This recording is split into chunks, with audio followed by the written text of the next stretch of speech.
fishing. But we'll see, you never know. We had a big one in the net, but he fell out. It was about maybe a foot long. That big. As big as my hand, but he fell out of the net. We don't have a dip net.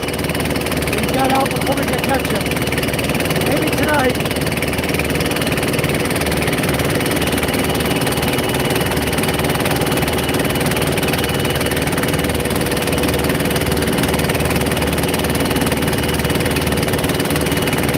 Bring MJ tonight, so I don't have to watch him the whole time.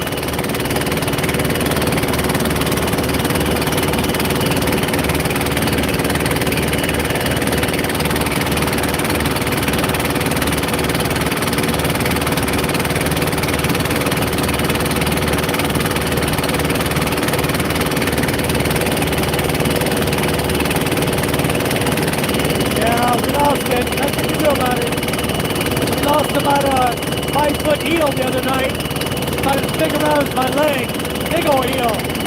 We lost that, fell out of the net, but it's just a small net, you know, so anything you caught good, it's going to go away. We're staying inside tonight, like last night, same area. Maybe we'll have better luck.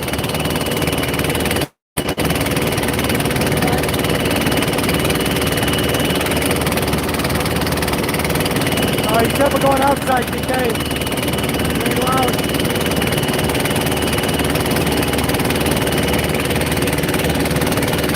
We only got like 7 kilos to sell last night.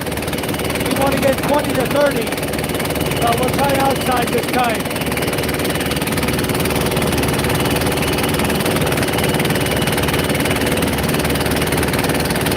I'm right over the engine. That's why it's so noisy.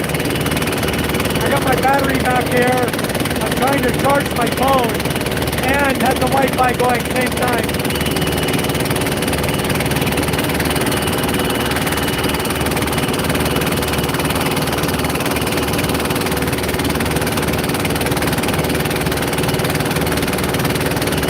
Definitely, we'll cook it if you want it.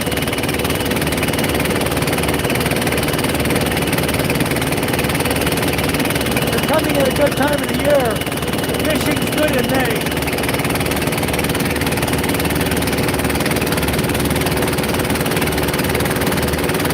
Yep, 1 more hour. The sun's going to set about 6 o'clock. That's when we'll drop the net.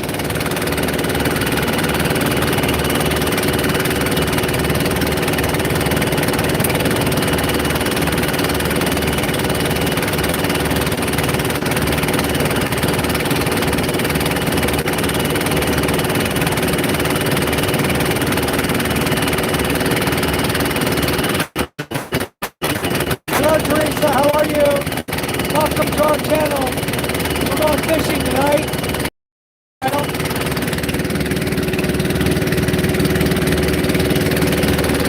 We're on our way out now.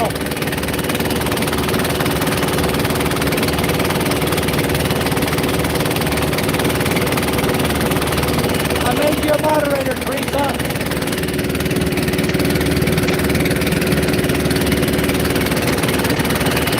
Off the island of Masbate.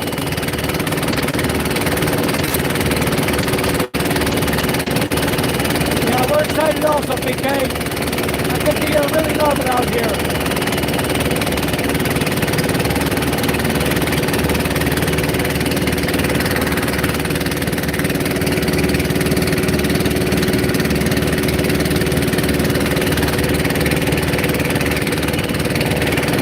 Take my power cord off my phone. I'll go up to the front so I can hear myself think. Oh yeah, very early, Lisa.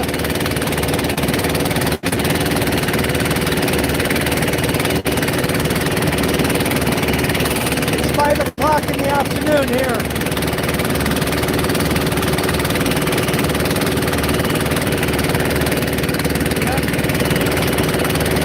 It's 5 p.m. Philippines time.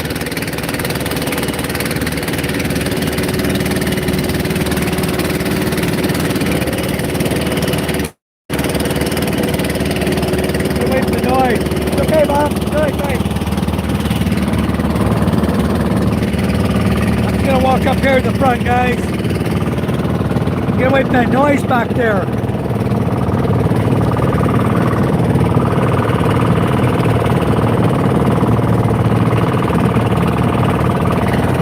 Okay, I'll just sit up here. It's a little bit quieter. Much better, yeah, I know. Put my tripod here. We can see right in the front of the boat. It's a lot easier to go up here. There's no waves tonight. Little 1-foot rollers. It's really nice. Beautiful day. It's much better to sit up here. Get up in the front even more.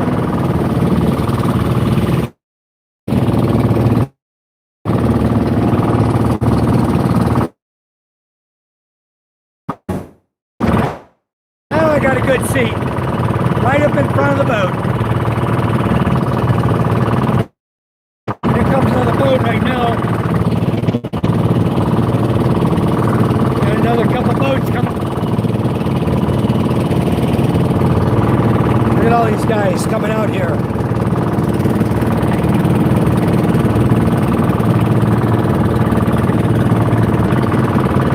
Bunch of small boats.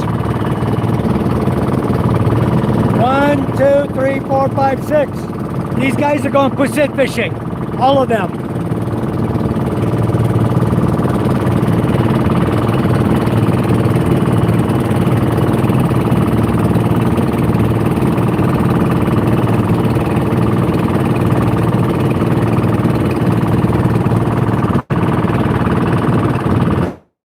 A lot of boats.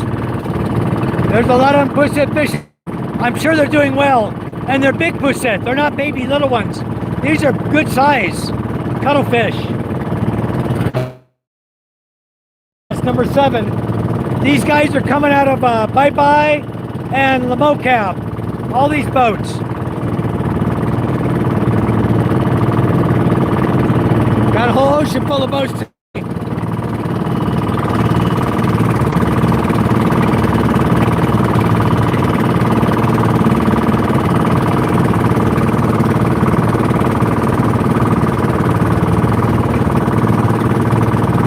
Bunch of them, little ones. These are little guys here, small boats. So these guys are only going pusit fishing. That's that we know of. Here. Let me unzoom a little bit. There we go. They're all crossing right in front of us. Let me clean my lens. Maybe it's dirty.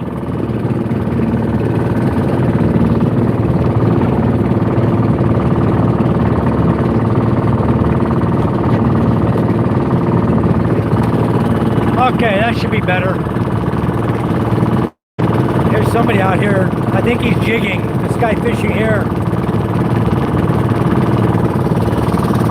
Yeah, all these boats are scrambling. They're going out far, far to the other corals outside between Hangan and Gigante. They're spending a lot of fuel. I hope they catch a lot of pusit. But that's what they're doing. They're pusit fishermen. We're not targeting pusit, guys. We're targeting gumaa.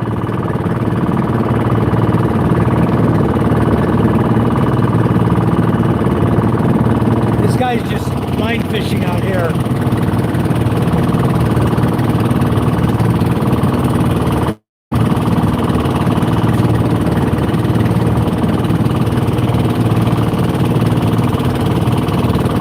I only brought the one pusit jig. I'll probably let my father-in-law use it.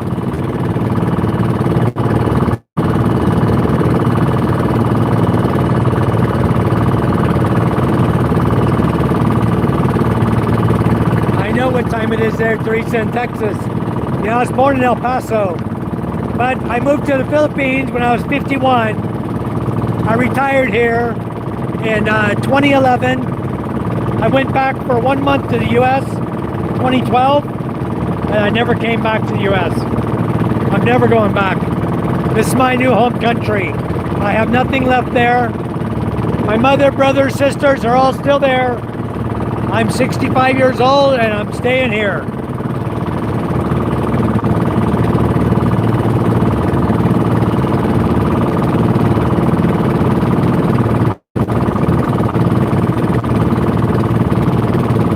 Very nice, Teresa. The moderator's for everybody, you know. This is the artificial reef, guys, in case you don't know. Right here, that Hawaiian, you can jig fish around that, and you might catch some nice numbers there. We put those out there on purpose. They're in about 20 fathoms of water, and we the fish to come here.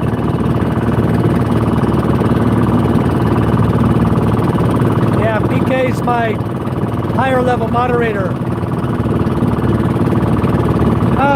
I'll show you the net sometime for the poussette. I have a poussette net specifically for that.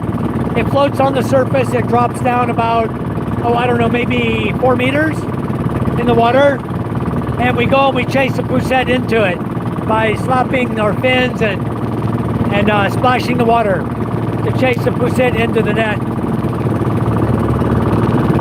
It's a different type of net though. It's smaller mesh.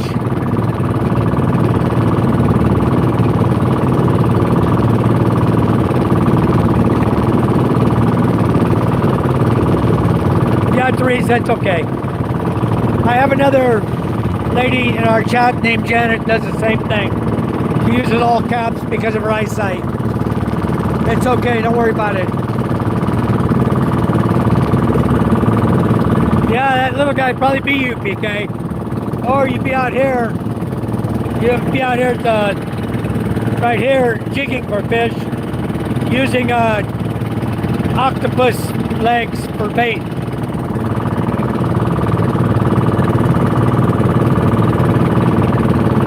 Yeah, we have net and we have jigs.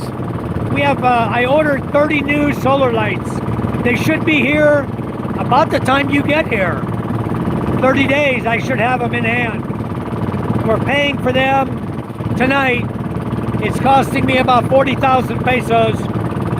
Ordering direct from a company in China, I know. But I'm trying to get the payment in their new Philippine bank account. What a pain in the ass that's been all day. But anyway, we'll get it. I'll have a bunch of new solar lights. We'll set up. And we'll light this whole freaking ocean up. All the poussette will come to us. See all the mountains we got over here. Anyway, tonight we're going net fishing for guma. That's the target fish. If we catch a crab or shrimp or anything else in the net, that's okay too. We caught 2 small crabs that were no good to eat. I busted them up, threw them back, let them be bait for something else. And the guma last night was we sold 7 kilos. So it wasn't a good night. 120 per kilo. You know, there's not a lot of money, 8,400. So not a lot of, it was 120 per kilo, 7 kilos. So 840 pesos, nothing. No money last night. It's okay, it's not my money anyway. It's Charm's money. I just come out here to have fun, enjoy the ocean. I love the ocean.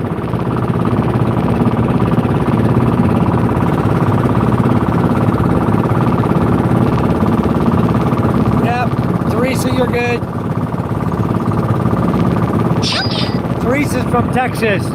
Janet's from Chicago. She comes in here sometimes now. She's no longer in the block box. No, 840 PK. Yeah, 8,400 would have been good. That would have been a lot more kilos. That would have been 70 kilos. I wish. No, our other boat caught 20 kilos last night, or 22. We got 7, total 29. So Charm and I we still made money. It's okay. We got one more boat we can fish, but I got it on the beach right now doing repairs. And I got a guy that's supposed to, I let a guy borrow 7 of the nets from that boat, so I have no nets to put on it. But it's good to go out line fishing or pusit jigging. We can set a bunch of lights up on it and go fish pusit all night, you know?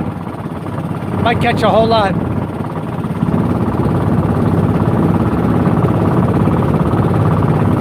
We still got about 35 minutes before the sun goes down, before we drop our nets.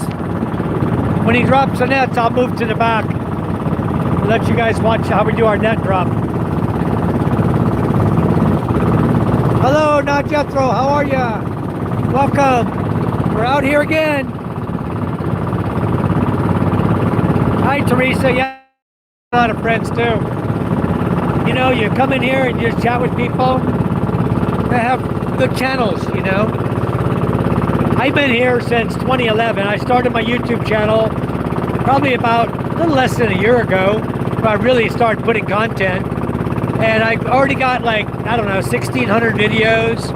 I basically record everything we do, whether it's fishing or working or whatever, projects we got going on, vacations we take, shopping trips to town. Every record I put on YouTube, so people can see how it really is here in the Philippines. The fishing trips are kind of special because we get out here in the ocean where we can really just relax, enjoy life, you know.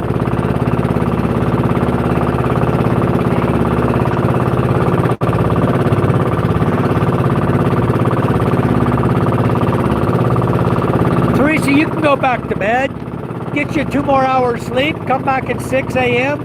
We'll still be fishing out here. We'll be fishing till about 9 our time, which is going to be about 7 o'clock your time. So if you want to go get a nap, it's okay. Go get a nap, come back. You'll see us catching fish.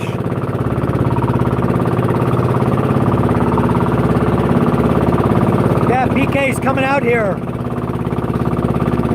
There's a lot here in the Philippines for people to do. There really is. This is my life. I have a different life from most people.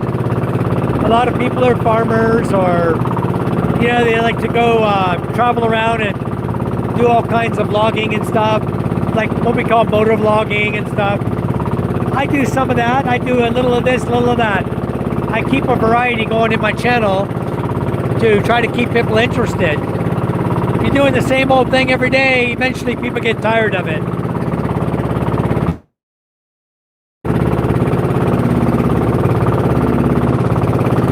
Also, Teresa, all of the, like you see Nightbot saying, all the proceeds of this channel do not go to me. We put everything that we make on this channel into the elementary school here in our village. It's for the children of our village. That's why we do it. We don't do this for us. My wife and I don't need the money. We have 3 wonderful children. 2 of them go to the elementary school. And so we want to make their life better.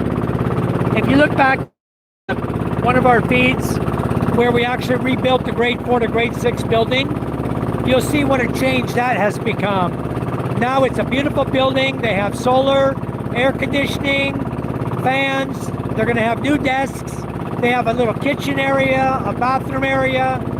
It turned out really beautiful. They have tiled floors instead of cement. They have windows, glass windows, instead of Hawaiian lattice over the openings in the cement. They actually have a door. When they walk into school, there's a door now that they can lock, keep their stuff safe. Before, there was no door, just an open doorway. They have a door back into the CR area. That was just an open area. Very nasty before. We've totally rebuilt their schoolhouse, and they absolutely love it. And that's where our money goes. The money you guys send to us to support our channel, and the watching our videos and watching the ads gives a little money, and that helps our channel. Everything helps. And it goes to the elementary school, just so you know.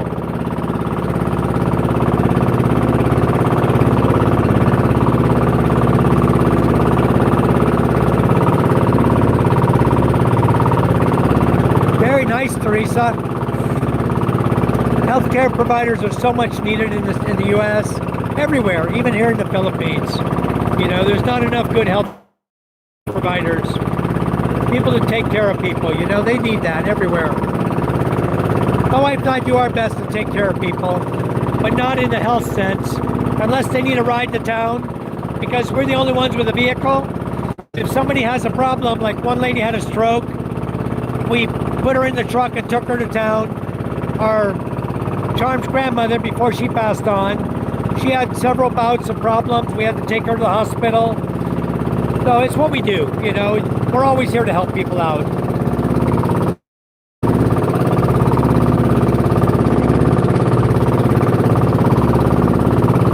Yes, Teresa, there's lots of videos on my channel. Just go look at my videos. You'll see back in January, you'll see the old school building with a lot of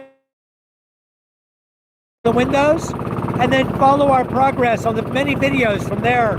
You'll see the entire change of the school. You won't see it tonight. I'm in the ocean. But if you want to see it, I can do another video tomorrow and show you what's going on. But school's out right now. It won't be back in session until May. That's when they start school again. But we have a lot of videos there. Go ahead and watch them. You'll see the transition from an A-frame schoolhouse with Hawaiian bamboo windows to a whole new window, or to a whole new building. Before it was hollow block only, cement block. Now it's finished. It's got green paint and white paint, and it actually looks 100% different. We went from an A-frame roof to a single level roof, angled down from one direction to help with storms.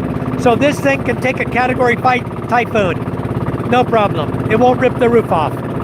It's all new steel construction, no wood, steel and cement. So the schoolhouse is going to be very, very nice for our students. They can go through any kind of storm, and it's also going to secondary as a evacuation center for the folks in our village that have nowhere to go that live in bamboo houses. Now they'll have a safe house to go to. And that's what it was all about, was building a new schoolhouse for our kids and a safe house for the community. I know, Teresa, we don't have that over here.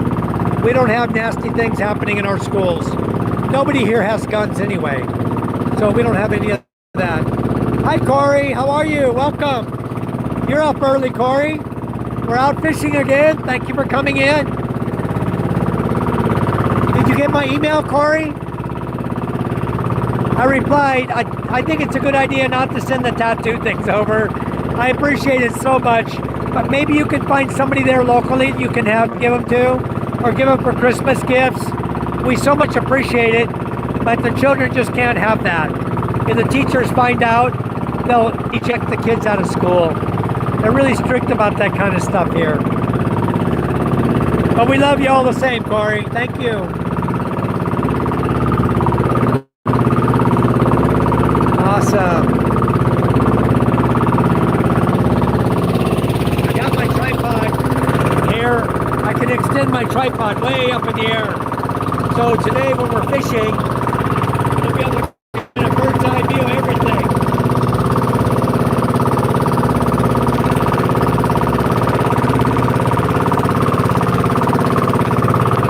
There's a boat out here.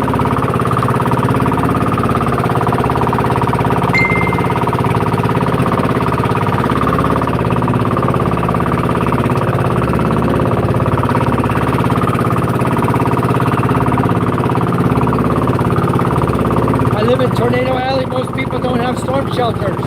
Wow. Yeah, PK, it's very expensive for Corey to send things here. Very expensive, because she's sending them from Canada. And oh boy, they tariff her so bad. It's crazy. Crazy high price there. We really, really appreciate it, Corey. But I don't know if they have Manila forwarder where you're from, but over here in the US they have it. They may have it in Canada as well. You can look up Manila forwarder for your location, and if you send boxes via Manila forwarder, it's really, really cheap. You can send a huge box. It's like 18 by 18 by 24 inches, and that box will cost you like $135, and you can pack it full of anything you want. It's crazy, cheap price. for shipping. There's a guy out here. I don't know what he's doing.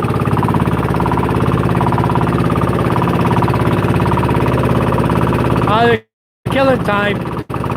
They're staying inside to drop their nets. They have 3 guys.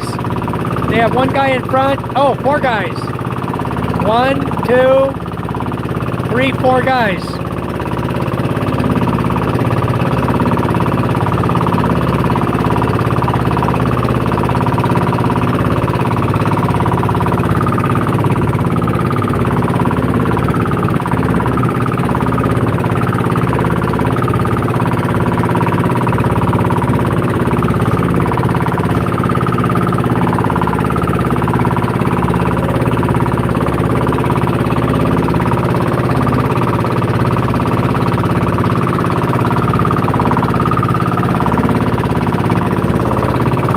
One, 2, 3,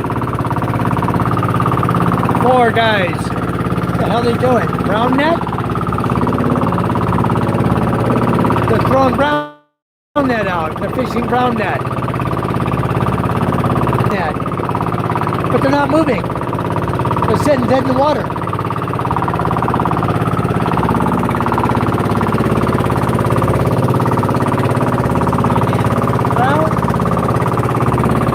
Yeah, brown net. They're fishing brown net. They're dropping brown net here. They stand to catch a lot of fish because they're trying to catch the fish. See how earlier they're dropping net? They're trying to catch the fish before they go deep to the bottom here on the corals. We're here already, on the inside. Yesterday we did a circle drop. We did a, let me down my video here. We went out and came back as we did last night. Tonight, I'm not sure what he's got in mind. We didn't do too good last night, so we have to figure out a new strategy tonight.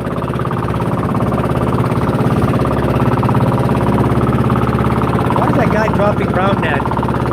Interesting. He's trying to get the fish before they go deep. That's the only thing I can figure. Because the fish go deep at 6 p.m. in between, and they'll head to the bottom to feed. That's why they come and hit our nets. All right, we're slowing. We're inside, not I. He's slowing down now. All right, well, let me get to the back, guys.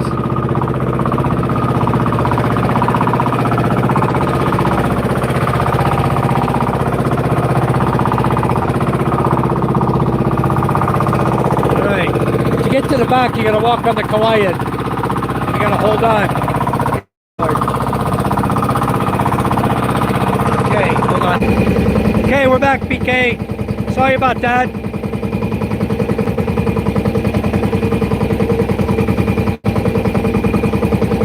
If you lose it again, let me know, okay? We should be good right now.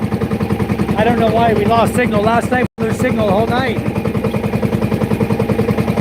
Yeah, we're back. Thank you.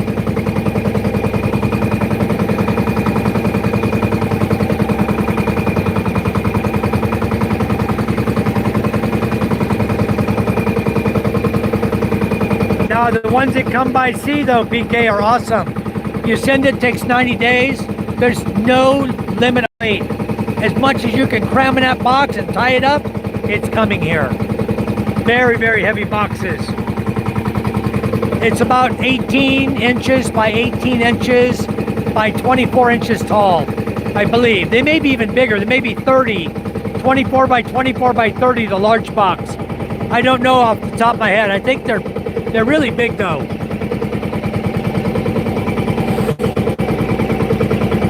For the big boxes, it's $135 from Florida. My sister-in-law sent from Florida all the way to my house. $135.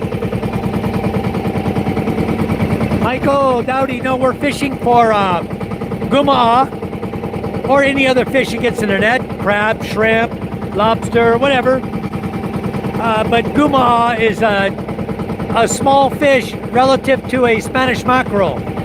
And that's what we're fishing. That's out here, what's out here this time of year. So we're targeting that. And the more we get, the more money we make, of course. we don't do it for fun. We do it for money. These guys are making a living at it. It just so happens that I own 3 boats. So they're my father-in-law. This is Boy, one of our neighbors, our relatives. My father-in-law here behind me. And me. I'm along for the ride to share it with you guys. Yeah, they'd be on you really quick if you tried to do that. No need to do that. So anyway, I'm not leaving till 6, but not going out but a few hundred yards for anchovies. Very nice. We have a place right off the coast, right off our village there. We put an artificial reef, and we get, it's called Tagabak. Hold on, get my face out of this. It's a fish that's about 6 inches long. Wow, my face is so big, why? What's going on my effects? My camera, weird. Anyway, we'll watch out that end. Yes, Corey, we had a wonderful holiday. Not Jetro says, cooler beer at grill, I can do this. Yeah, very good. Thank you, Corey.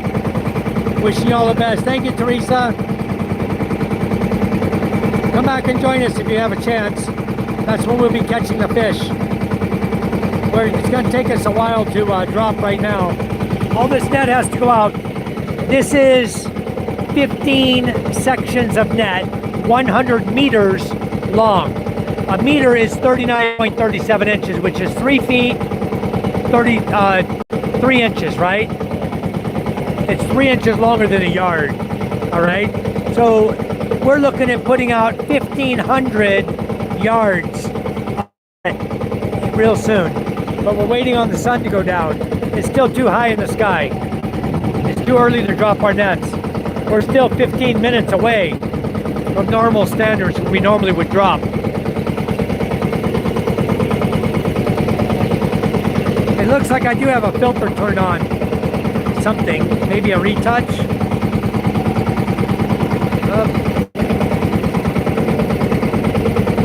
Retouch is off. I don't know what filter's on there, PK. Crazy. There's no green screen. Hello, Jimmy John. Nah, you're not going to jinx us, Jimmy. Look at this. We haven't even dropped nets yet. Come on in, enjoy the fishing trip. We're just putting right now. We're just idling, guys. We're running one engine. Just idling. We're at the fishing ground where we want to fish. And we're killing time. We're really, really close to the fishing ground. We're inside Hungan today. Look at the boats over here. Got a bunch of boats over here now.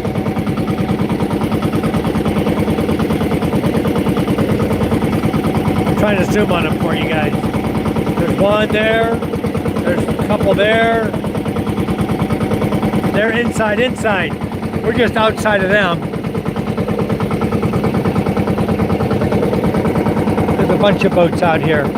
You'll see it tonight. You'll see their lights, all the flashing lights after they drop their nets. You'll see the red and green flashing lights and the white lights. Huh?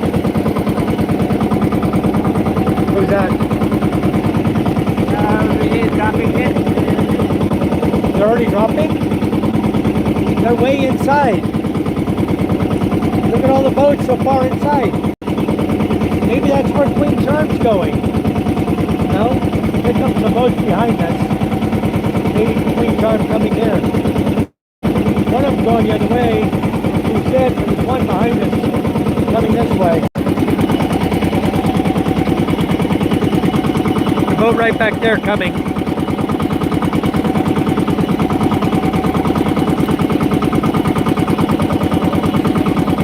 I don't know where our other boat, Queen Charm, is dropping. Somewhere out here. Sunset's now getting lower. We're not ready to drop. It's not a normal time to drop. Got another boat out here creeping in, close to us. We're right in the right area. Somebody's picked up all their crab pots. This area out here, the corals, really lined with a lot of crab pots. I see one out there. I'll see if I can zoom on it for you guys. Right there, you see the flags? The black flag, whoop. Right there, that's a crab pot right there. Some more boats out here. Look at all the boats out there. Another crab pot. We're turning in now towards land.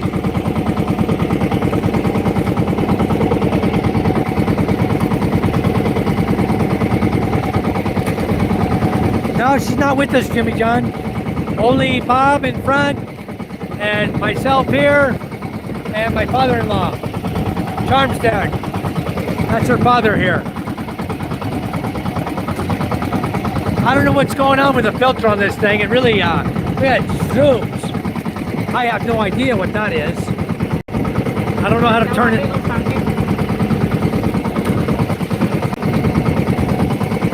I don't know how to turn that off. I'm trying to figure it out. Give me a second. I don't know what's going on here. I'm certainly not trying to zoom. But it's got my nose. There's a boat. He's not dropping yet.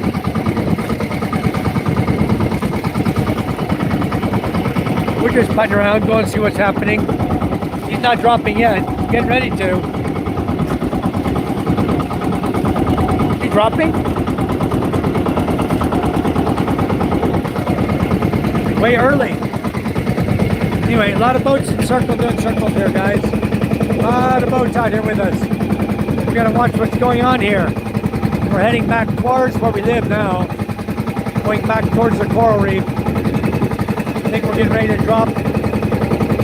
Bob's getting ready. Punk's ready. Here we go. No? We're gonna untie the nets. Get ready to drop this.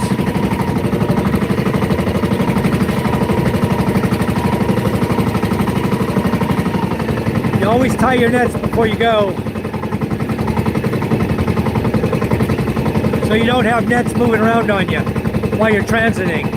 That's the last thing you need.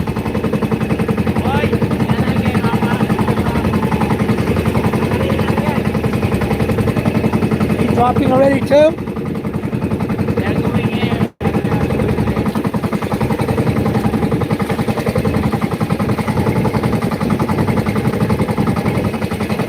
We're exchanging positions with this boat. They're going over here, we're going over there.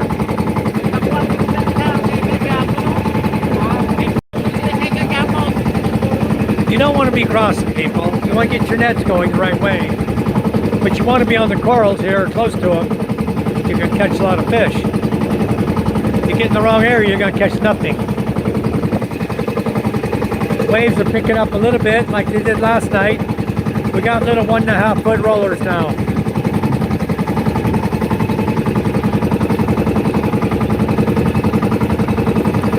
Everybody's just doing circles out here right now. This boat's going that way. This boat's coming this way. Sunset's going down. We still got 15 minutes till the sun sets. Oh, here comes the 2-footers. Big wave, Bob.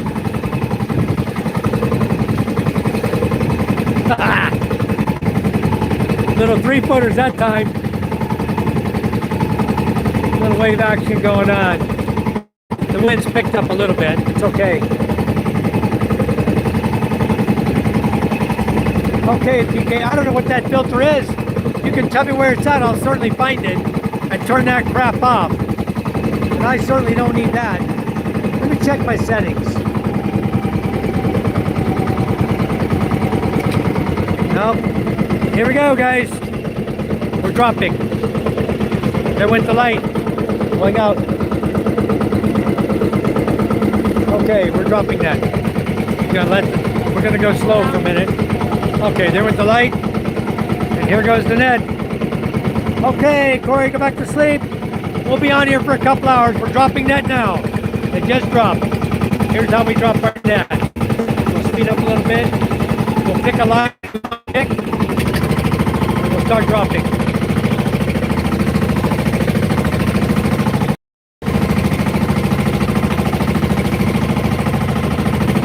going to drop out 15 sections of net.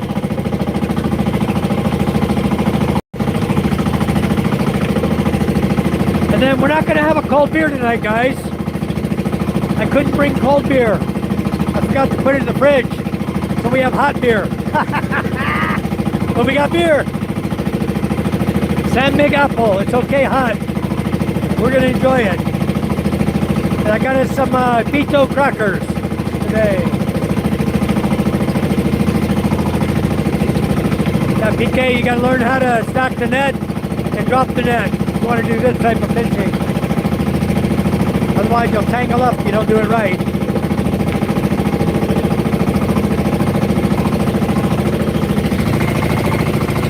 You see the floats going off. The lead goes off the front first, and the floats get pulled off by the net. And the floats are going off on top of the Hawaiian here. So as the lead goes out, it pulls the float out. These are all wrapped in little circles, like a figure 8. So they pay out perfectly. The lead is wrapped in a circle. This is wrapped in a figure 8 back here.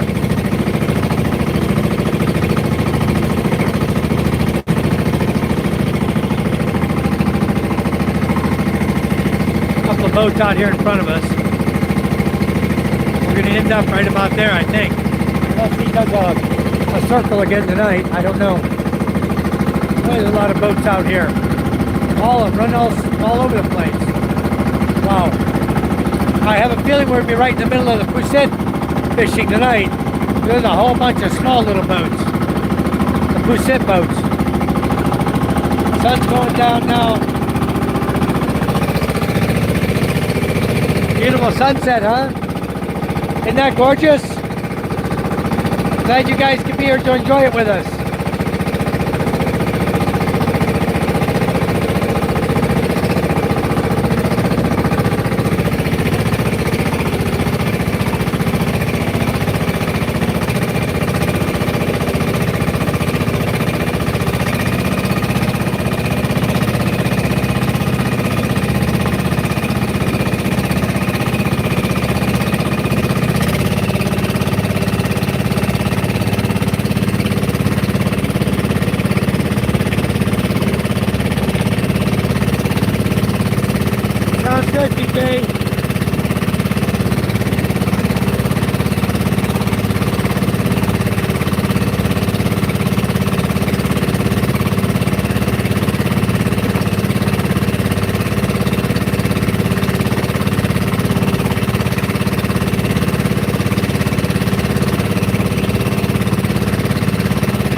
Filter.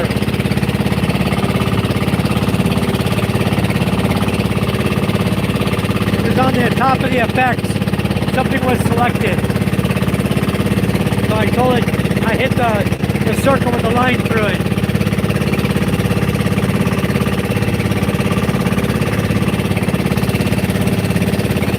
Yeah, this fishing, PK, it's okay if you just have like a small boat. Maybe 3 or 4 nets, that's fine. One man can handle it by himself. It's not difficult.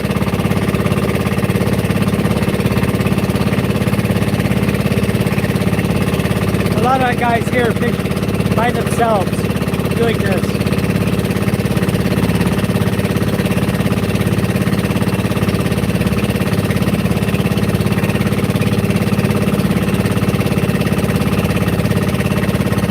Young boys, they teach them at an early age how to stack the nets. So a lot of young kids know how to do that. We can teach an MJ maybe next year.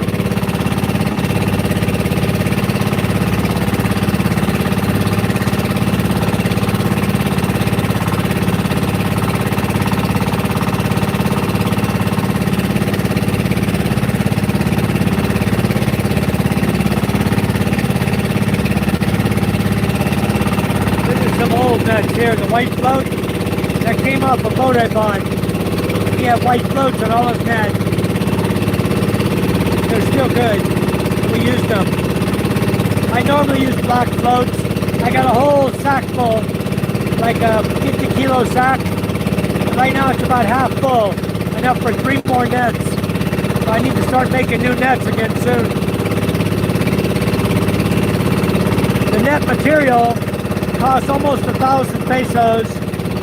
The floats for one net will run you about 300, and the lead weight's about the same.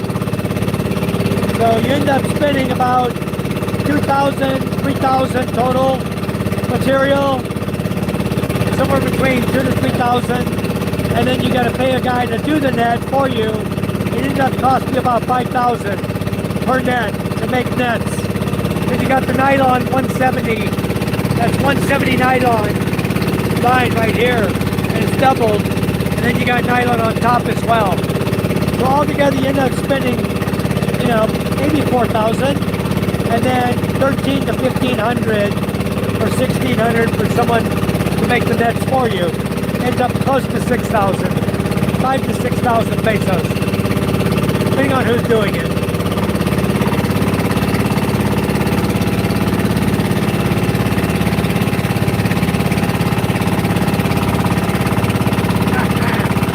Yeah, you like those big heads, huh? This one. I didn't even comb my hair today. I don't even care. I'm not here for looks. I'm here to go fishing.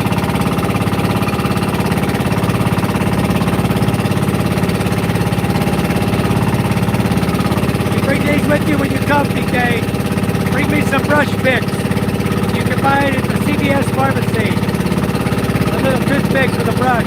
I love these things.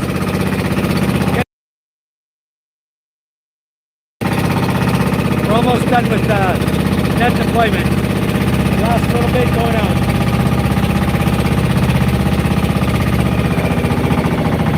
There's the 12-kilo lead weight. And the net will go out. It will drop the lead weight. Boom. There goes a flat piece of rubber we've got tied to it.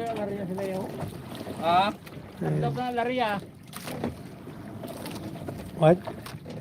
They are very early dropping their net. Yeah, they were very early. You know why? Because they saw us here, they want your spot. So they start dropping their net.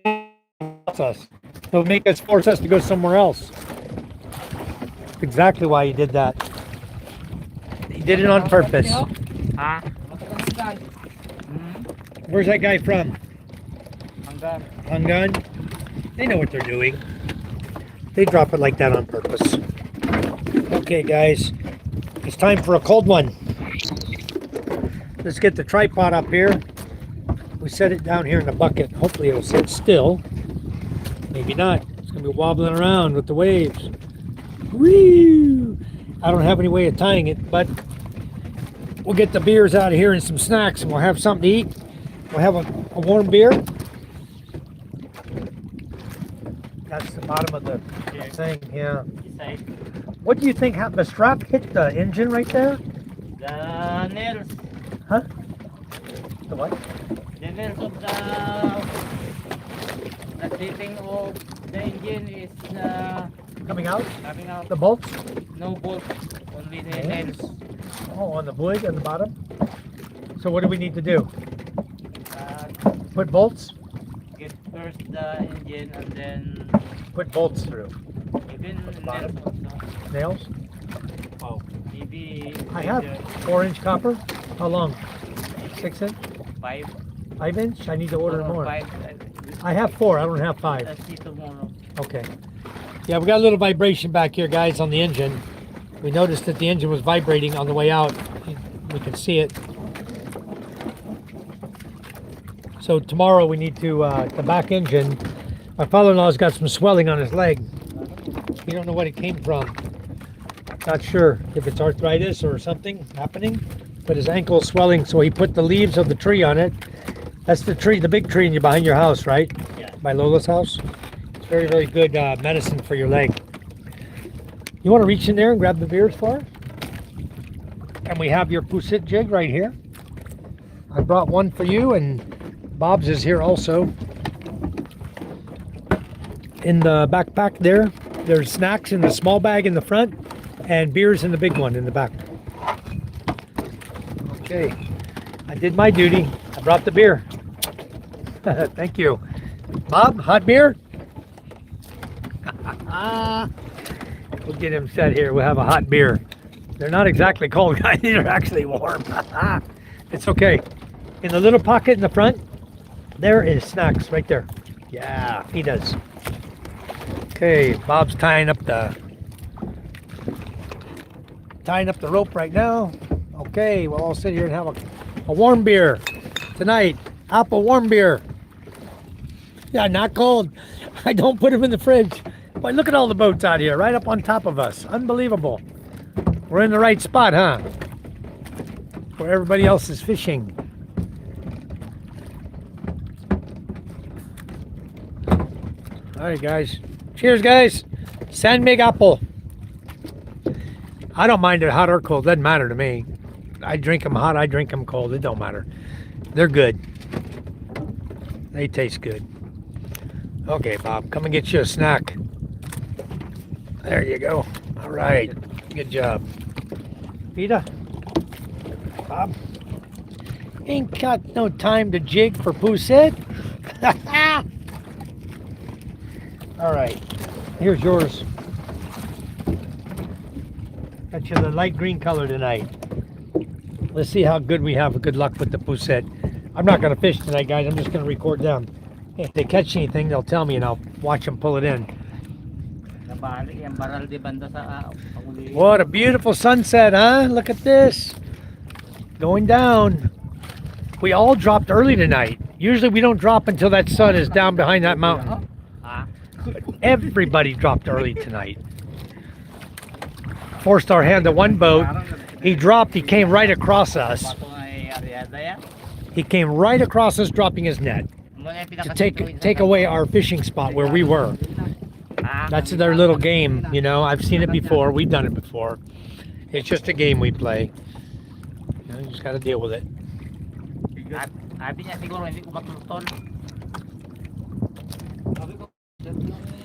I don't think I've ever seen a San Miguel beer this full. Look at this. It's all the way to the top. I've never seen one that full.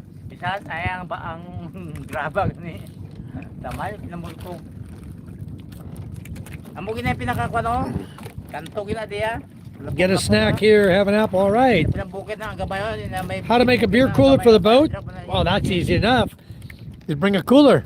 I just carried, I grabbed the beer out of the case tonight, guys. It was sitting in my dirty kitchen. I grabbed 3 beers. There's 3 of us. And I threw them in the backpack and headed out the door. I was hiding from MJ because MJ was bugging me to go fishing again. And I don't want to bring him out here to sleep. So I was hiding from MJ. I grabbed the beers real quick, threw them out, threw them in my backpack, grabbed 3 feet of snacks, and out the door. This is the feta crackers. So if we're going fishing, we do sometimes the fishermen like to do overnight trips. Then they bring food with them and stuff like that. But typically they don't drink. I'm the only one drinking out here on the boats. Most people don't drink when they go fishing. It's only Mr. White drinks when he fishes.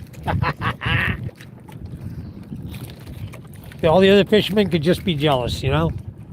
I don't care. Hi, Michael Apostle. How are you? Oliver says, I only drink warm beer. Welcome, Oliver. Hi, Michael. Yeah, he'll be over here soon. You guys will see PK on my live. Time for a warm one. I'll bring you some. Anything else you need, I'm going to have like a full check bag worth of space open so I can bring stuff. I'm really good, PK. I don't need a whole lot from the U.S. I do like the little brush picks from the CVS pharmacy or from Walmart, wherever they have them. Those, I use them almost every day.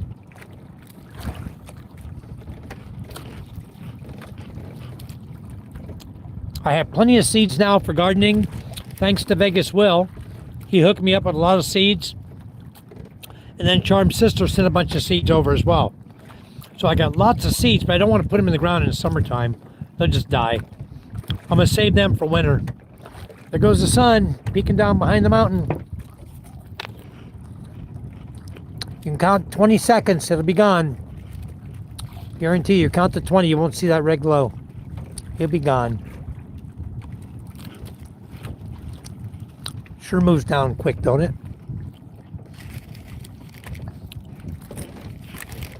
Anyway, I don't know where Queen Charm is. She's out here somewhere fishing. They got 20 kilos or 22 kilos last night. Somewhere out here. I don't know exactly where they're going.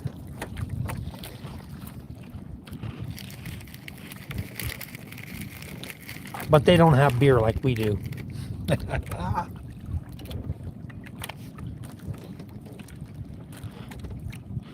Lamang-lamang na kung buboy. Diyan ba na yung bandera?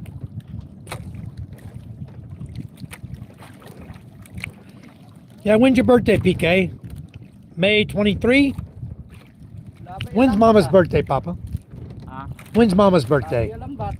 23 May? May 29. 29? Okay, that's PK's birthday. PK will be here for his birthday.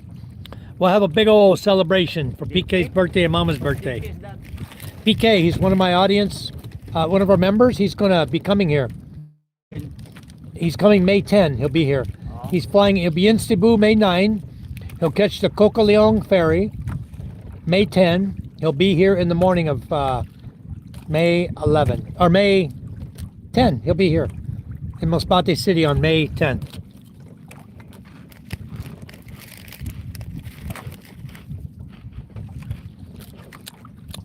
Net or not, Jethro, all you gotta do is take a styrofoam tub, styrofoam cooler.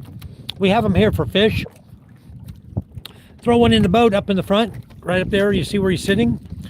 That's our rope hold, or you put it back here anywhere you want. You can put it in the back where the anchor goes, in the very back there. And just throw your beers in there and some ice. I got many ice at home.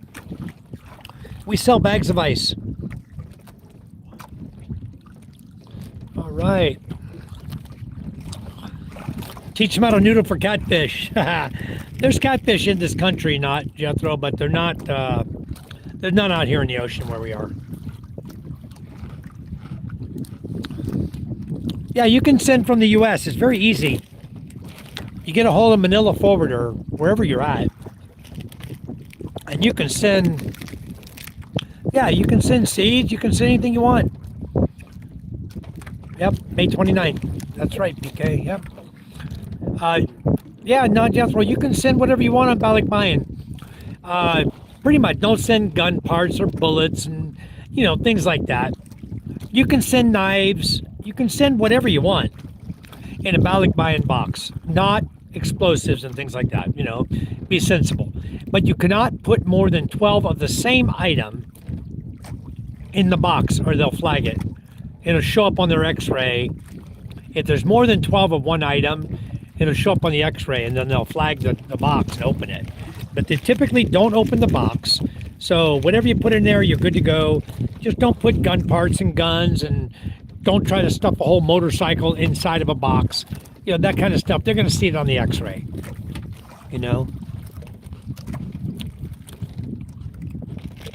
Hannah Barron, best noodler ever. He says, I watch her. Nice.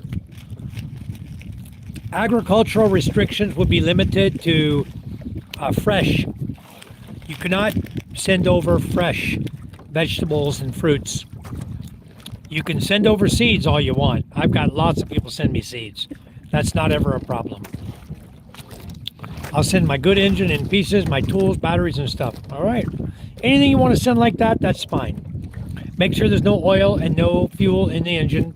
Make sure it's all been drained out. Very good. But anything you want to put like that, generators, whatever you want to put, you can send anything you want. You can load them boxes up with tools. I think I had I sent 16 boxes to the Philippines, and the majority of it was my tools.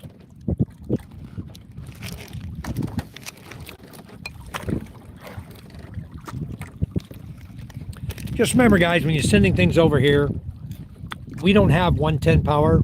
You have to buy a transformer. And if you ever loan your tools out to people and it's 110 power, and you, even though you give them the transformer with it, and you caution them not to plug it in, they're going to plug it in wrong. You know, the transformer's not going to be long enough, the cord or something. They'll unplug your tool and they'll go plug it into a socket on the other side of the room and they'll blow your damn tool up. All right, sounds good. And if their chilies are too hot, PK, I'm not going to eat them anyway. I don't like things that'll kill me, you know? Like the peppers I got from Australia. Holy smokes. I end up flushing the seeds down the toilet. Because I got the seeds out of them, the red peppers from Australia. I got the seeds out. Had them all out there ready to bring. Was going to dry them and bring them. And that evening, I had the aircon going in the hotel in Australia, in Laverton, or in Melbourne. Had the aircon going and it sucked the fumes through the aircon.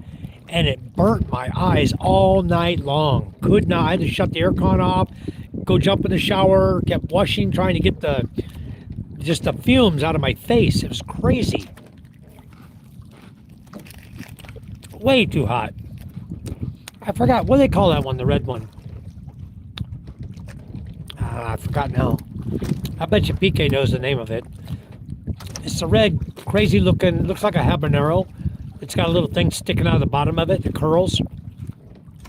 I forgot now. I bought a whole pack of them in Australia. My God, those were hot peppers.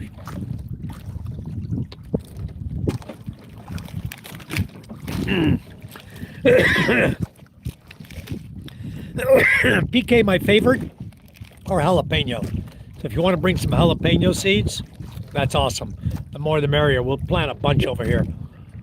If we can get a bunch growing, we can sell them in the market. People can buy them from us.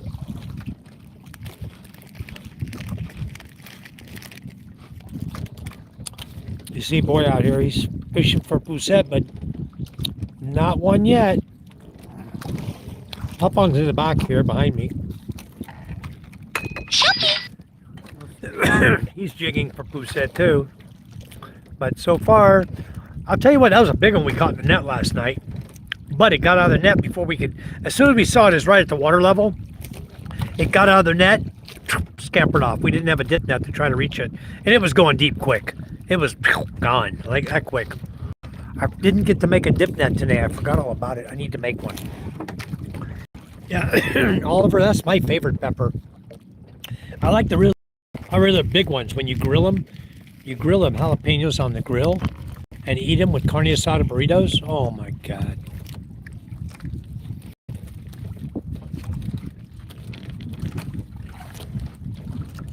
Sounds good, PK.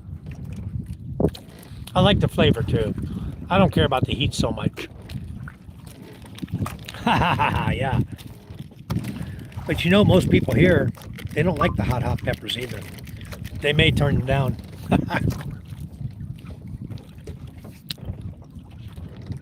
Bacon wrapped and stuffed. Yeah.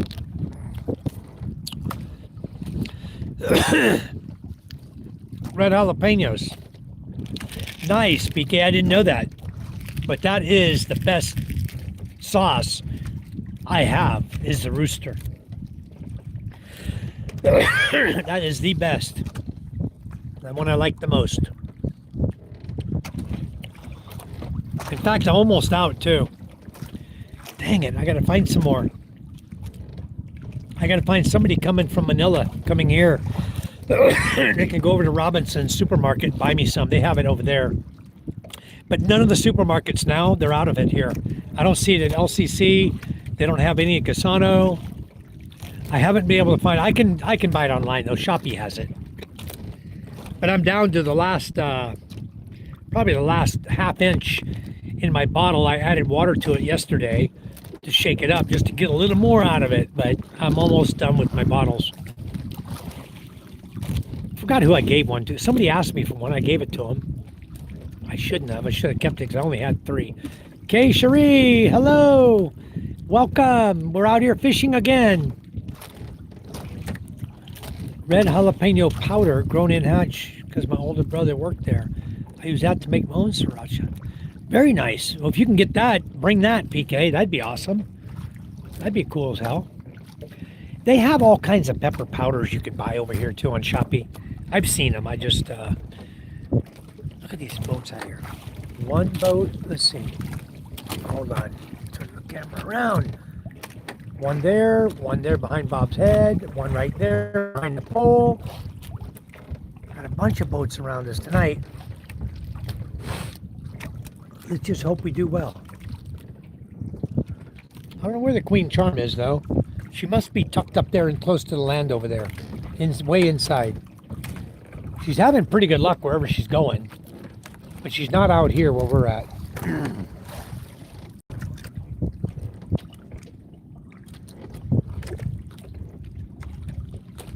What a lovely night, huh? Quiet.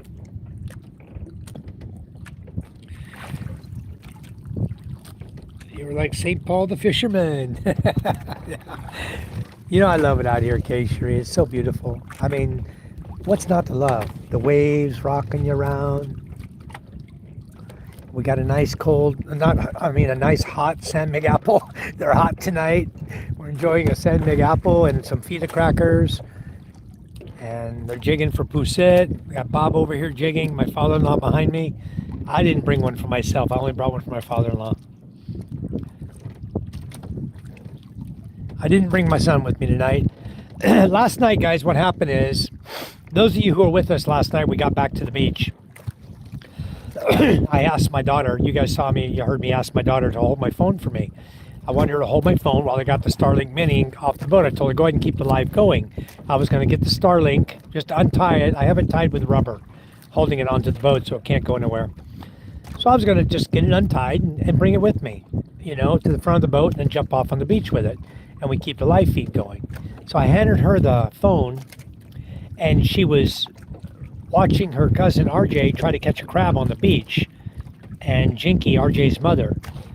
And all of a sudden, YouTube shut my live feed off, restricted me from live feeding, and said that the reason of the restriction was a child on an adult channel and an adult not in sight. That I wasn't in sight or in the channel. I was, they saw my daughter in the channel without me. I was right behind her on the boat. I mean, they saw her there with live feed, and so they restricted my channel, shut down my live feed, took it off air. It wasn't even allowed to be on. And so I went in right away and I jumped on YouTube. I talked to a representative. He says, nothing I can do, sir. Wait for the email to come. As soon as you get the email, just appeal their decision. So I appealed the decision, and they came back today and they said, congratulations, you're live again. We restored your content. So we got the live feedback. But now I know their rule is that simple, that you cannot have a child in your live feed. If you have a child's face in the live feed and you're not present while you're doing a live feed and it's a not for kids channel, they'll automatically restrict your channel. They'll restrict you. So, wow, many boats. 1, 2, 3, 4, 5, 6, 7, 8, 9, 10, 11, 12, 13, 14, 15, 16, 17. I'm all the way around here. I got boats all over the place. I got about 17 or 18 boats. And I think there's even one up behind us that forced us over here. One boat came in. Got him? You have a hit? Oh, just playing, huh? Nothing? Last night I don't feel nothing. No hits. But when I get the solar lights, Papang, when I get all these solar lights in, let's bring them and let's go Poussette fishing. Let's set the boat up and we'll go out and go Poussette fishing. Maybe on the MJ boat. We'll set it for Poussette fishing. We'll bring a bunch of jigs and we'll go out. And we'll put a bunch of lights on here. We'll light the whole ocean up. We'll catch a lot of them. Anyway, you got to play on a Poussette jig. You got to play with the depth, and because you don't know where they're at, whether they're deep or shallow. So you can start off deep. You gradually work your way up. You know, coming up a few feet, and see if you can catch anything. So far, no luck. What Papang's doing back here? That's our water pump right here. It's pumping the water over the side. It's a little hand pump. It's made like a air pump. It has a plunger with a rubber flap that shuts to seal off. It goes down, it opens. There's water in the bottom of the boat. It picks up a handful of water, a cup of water, and it brings it up and pumps it out the side. It's a handmade little pump. You use a sweep, 2-inch sweep 90, and then a piece of 2-inch pipe, and a Hawaiian for a post for a little handle, and then you build a little rubber thing on the end of it. It's really easy to make. We'll show you how to make one, PK. You can have your own hand pump on your boat. You can pump out the water. They're really easy to make. Tennessee passed a 14 and up law. Okay, well I can see why YouTube is doing it then, you know. They don't want kids to be on there alone.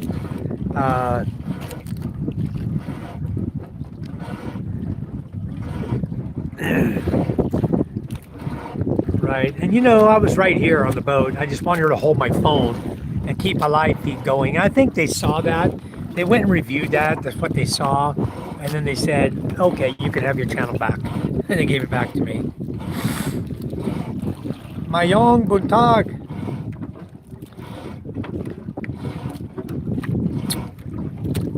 To the chat. Nice, Jethro, where you live, that they do that, because I'm all over the U.S. It's rare to find someone that knows New Mexico is even part of the U.S., let alone they will pay to ship hatch chilies. Haha, he's in Oklahoma. Nice. I've been to all those states there. Oklahoma, New Mexico, Arizona. I used to go across the U.S. I'd take the southern route, I'd take the northern route. I'd take Interstate 40, I'd take Interstate 10 and 20. Or, yeah, 10 and 20. I'd go all the way from California all the way to Florida. Up to South Carolina, come back on the 40 across the top. 16 plus unless directly supervised by an adult. Yeah, and the adult has to be in the chat. What they told me, they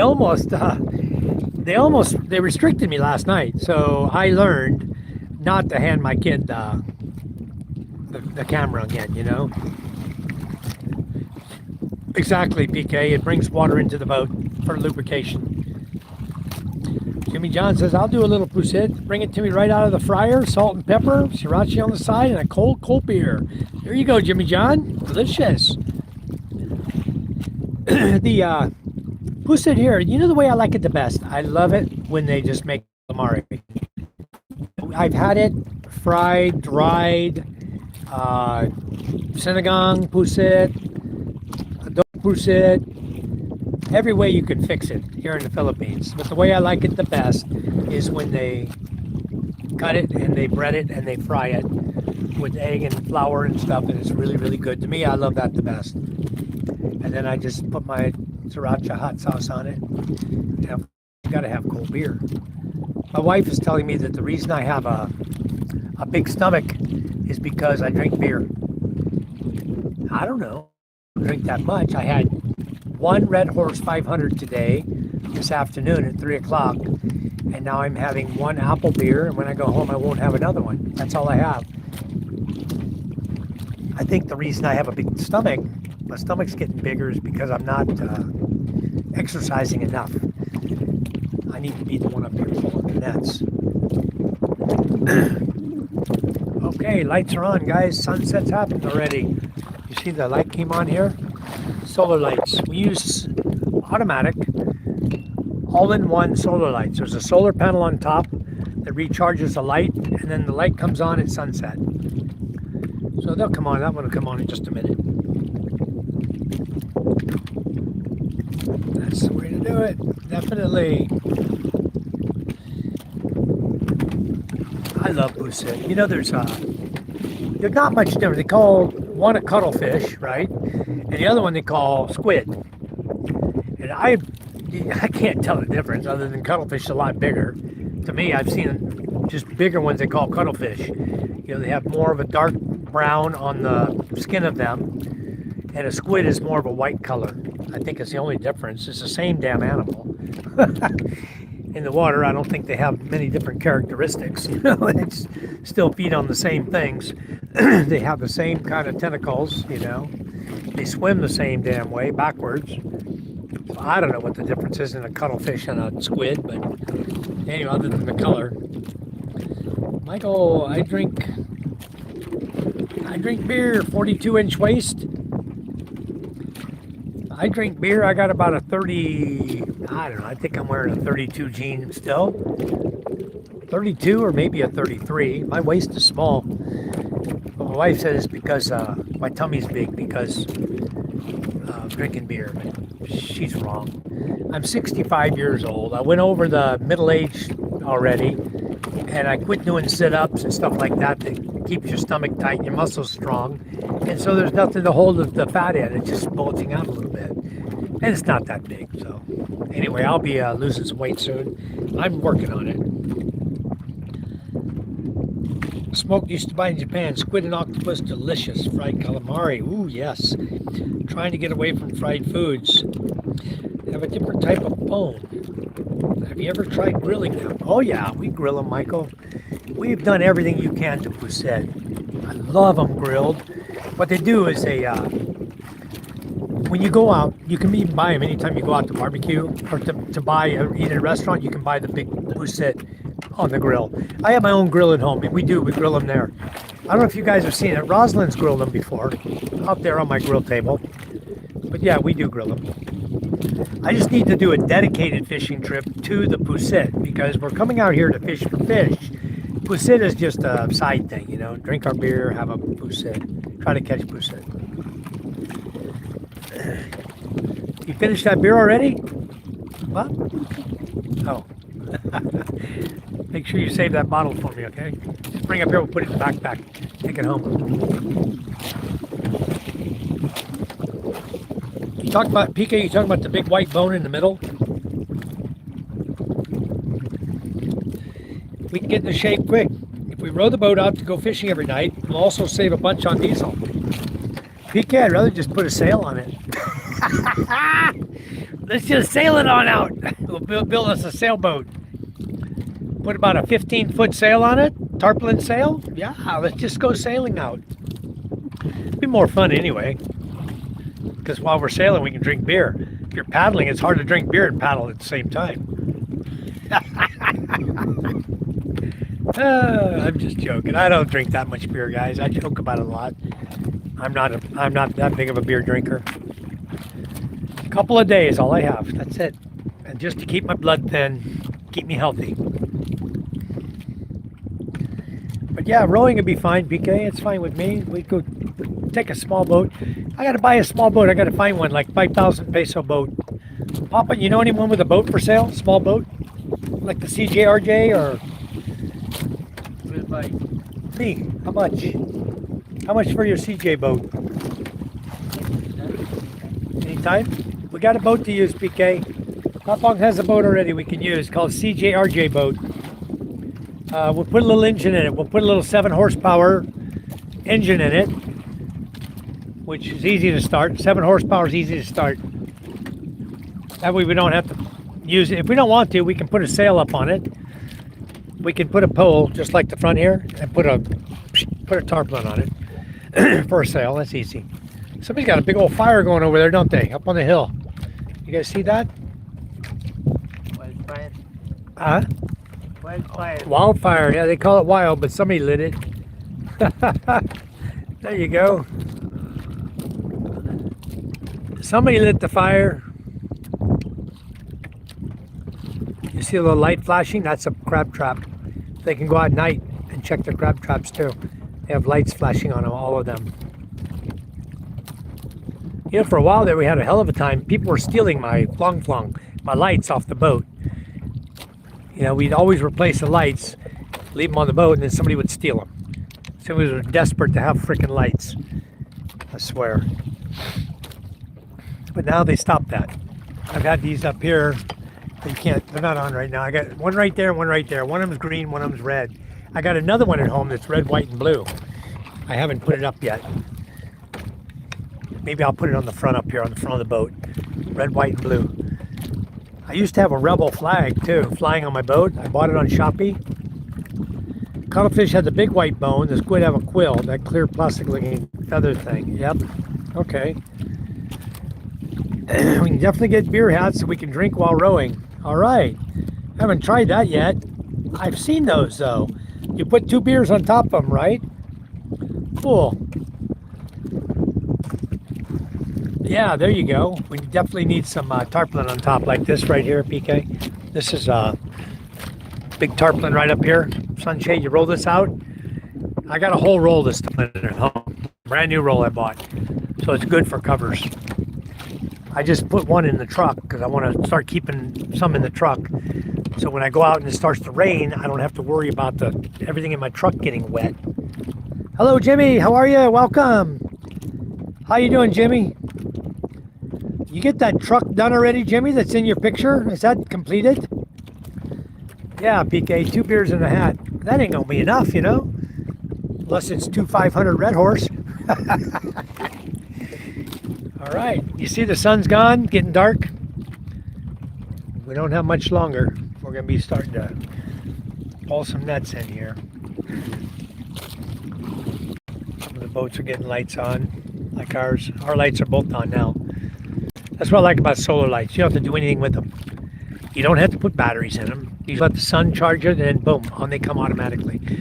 The problem you have with solar lights out here is when people keep pushing the button on-off button on the solar light, there's a little piece of plastic over it, over the switch, and they have long nails. They rip the plastic, and then it exposes the card inside, the circuit card inside, to salt air, and then it corrodes, and then your light doesn't work. Then I got to keep replacing the damn lights, and I got to tape over the switches.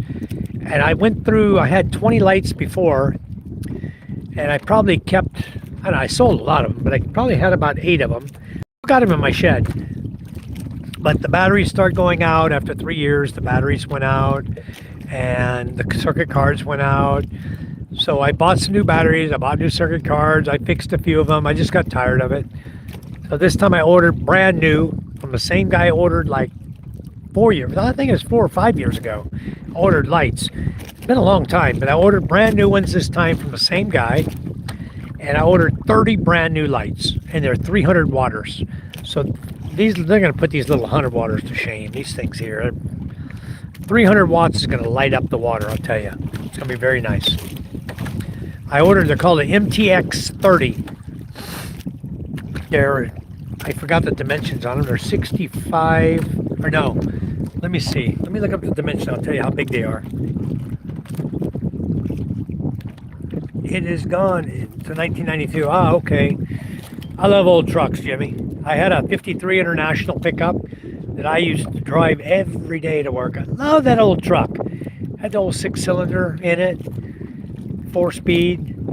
Good old truck. I mean, hard to kill that International. My dad had an International Harvester truck, and he drove it for years and years and years. Finally, when he passed away, my brother got it. My brother was using it for a tractor. That damn truck could go anywhere you wanted to go. International, what a good brand of truck, you know? Let me look at this real quick. I'll tell you what the dimension. Ooh, I'm live again. I got 2% battery, guys. Let me get back and put it on charge.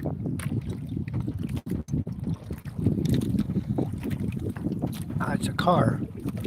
Oh, okay. Let me jump up here. I gotta go to the back. My battery's in the back here. I got it running the Starlink Mini. And the new battery I have also has this placed on it. It's got a charge connection on it to plug in your cell phone. So I'm just gonna cord right there. I got it ready. It's ready to plug in. No need to move, Papa. It's okay. No need. It's right here. I'm just gonna grab this cord, plug it into my phone. I got a 2-meter cord, and I can sit here while they're there we go, charging. I got this cool little battery. Get rid of my beer bottle here. Oops. Oh, I'm gonna have to replace that pretty soon, huh? Sounds like the plywood's going bad on the engine cover. Okay. You see right here, I got this cool little battery. It's 11.3 volts. It's got a phone connection right there. It's got a red switch. Also the black, where you see the red and black, that's how I hooked up the Starlink Mini right there. Back of the boat here. This battery is a lithium battery, 12 volt. And look at this, it's so light, you can lift it with 2 fingers. Very, very light. And then I have the Starlink adapter right here. for to convert the 12 volt to 30 volt. So that's what I'm running, the Starlink Mini out here, and it's perfect for the boat. This little battery is so lightweight, and now I got my phone hooked up to it, charging this long white cord you see right here. It's 2 meters long. I can actually I'm going to be able to set my phone up right here in the front and watch them pulling the nuts in. It's going to be awesome. And still the whole time. The cover's getting weak. I can feel the plywood. The support fell inside. The support for the engine cover, I saw a piece of wood had fallen off down inside. But still okay. Back up here. Alright. Very nice. We're back up here in the front again. My cord long enough to reach my phone, see? Charging it, just perfect. 1992, it's a car. What kind of car was that, Jimmy? I can't tell on the picture. I just see it's very, very small, your profile picture there. Looked like a truck to me. I thought it was an old truck. Wow, okay, many fishermen out here. What a beautiful sunset, huh? The sun's been gone now for 30 minutes, 40 minutes. And look how it's still lighting up the sky. I think that's Venus right over there. We've got Venus joining us tonight. There she is. We got Venus in the sky. We should make a song of that, huh?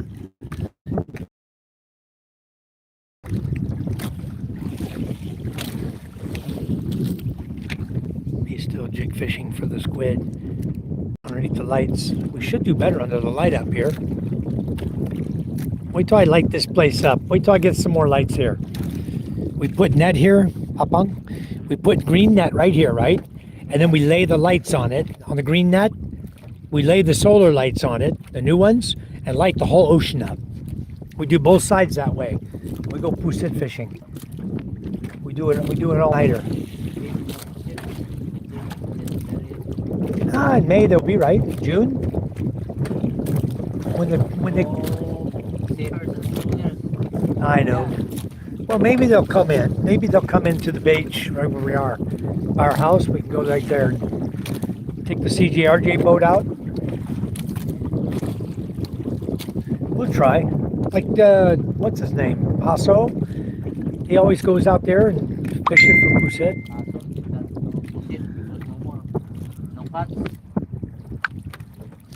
Okay, BDO systems back up.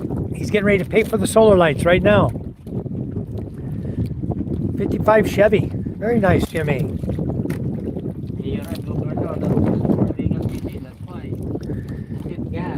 Yeah, I know. You know that's never going to change. Don't matter who we have. Who's going to be the next mayor? Argulis? I don't know. Maybe no. I think he's grooming Argulis for this mayor. I think the mayor don't want to be the mayor.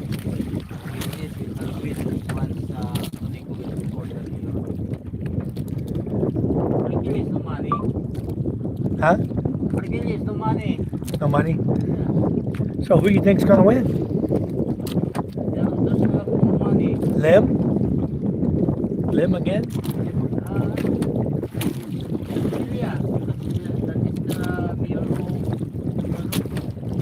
Australia? Yeah. Which Australia? Australia. Don? Yeah. No, he can't run again. Why? 2 terms already, right? 3 terms. Oh, 3. Oh, yeah, so he'll definitely run again. Run then. again. He'll run again. Australia, maybe his wife. Possibly. But she said she don't want to be. She don't even want to be the barangay captain. She's tired already of that. What's the plan? You guys still planning on Charm being the barangay captain? PK, vote for me. Huh? Better to be a civilian than from I know. I don't want Charm to be anything either. I don't know why everybody wants her to be a barangay captain. That's all BS. I don't want to be that. Never mind. Charm doesn't want to either, I don't think. support these people. for food, for their life, and But look what we do for everybody already. We help everybody, you know? So, still you will buy. no, better that she don't do nothing. We just stay like we are now. We're fine. We don't need to go get involved in the politics and crap. We have food, no need for politics. That's right. We have food. We have food. We have water. We have vegetable. We're okay. We have fish. We don't need to have politics in our life. Vote for me, Jimmy says. I have ambition to be I am willing also to run as mayor. You want to run for mayor? Yeah, How much money you need for that? billion. How many million? Maybe let's say 40 million. 40 million. And you think you could win? If you have money, you will win. 40 million? Yeah. That's enough? I don't know. I don't know. The mayor here has many money, more than that. That's only one small contract with DPWH for him. Many money.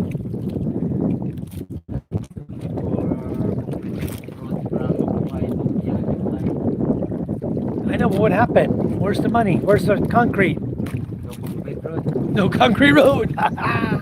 We got no concrete roads. Yeah, muddy road. And rivers that wash out every year. Come June, I got to move my truck back to San Antonio again. Got to push back over.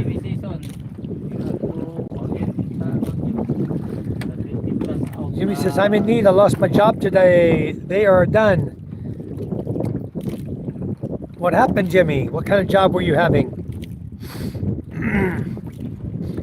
There's no jobs in the Philippines.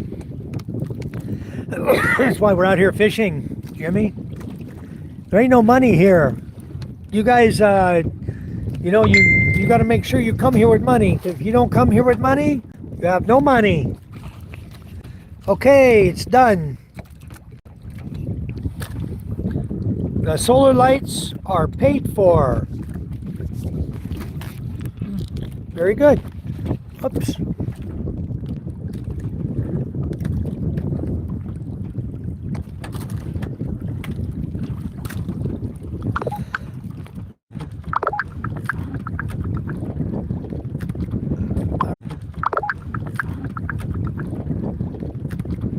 All right.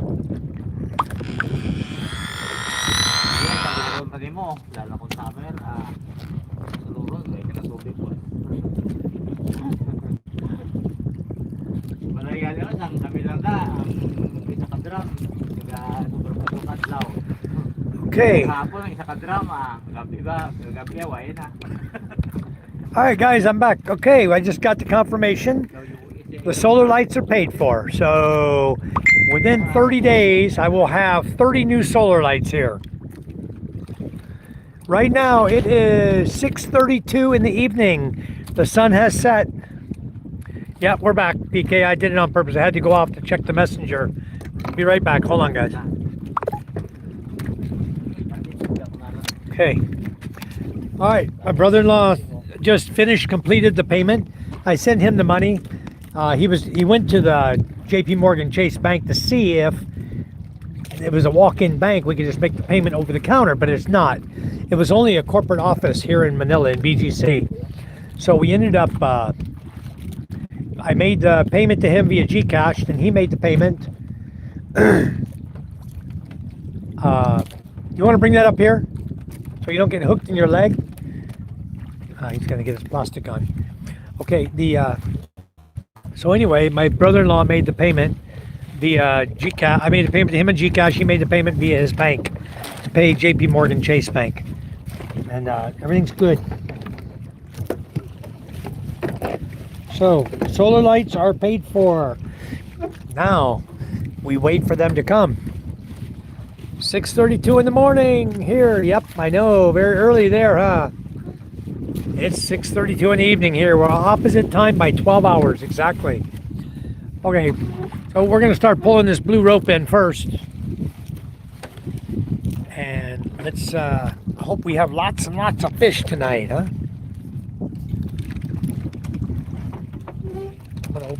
tripod a little bit. I want to be able to balance it right here on the Kauaian. I got the phone charger cord hooked up, and I want to keep it charging while we're live. Up. Okay, guys, right here's our bucket. You're going to get to see all the fish. All the fish are going to go in the bucket right here. You'll see what we're catching. And the nets are going to come in right where you see it. Right there is where the nets are coming in. Okay, good. Perfect location for the fishing tonight. Let's keep the motion going here on this light. Keep the light on. That light, it sucks when the motion goes out, you know. Anyway, you see land over there. We're not far from land. We're pretty close to land. 5 kilometers at the most, maybe 4. But we're about an hour from the house. This is where we're at. So first of all, we pull the rope in. We pull in the same reverse of what we did. You're going to see the 12 kilo lead weight come up first, attached to the blue rope here. And then you're going to see the net come up. It'll have the 12 kilo lead weight along with a black float material. The same material we use for the floats is on the top. It's got about a 6-inch by 8-inch piece of float material tied on at the top of the net, and then the lead weight at the bottom, the 12 kilo lead weight. Here comes the weight. Okay, it's in the boat.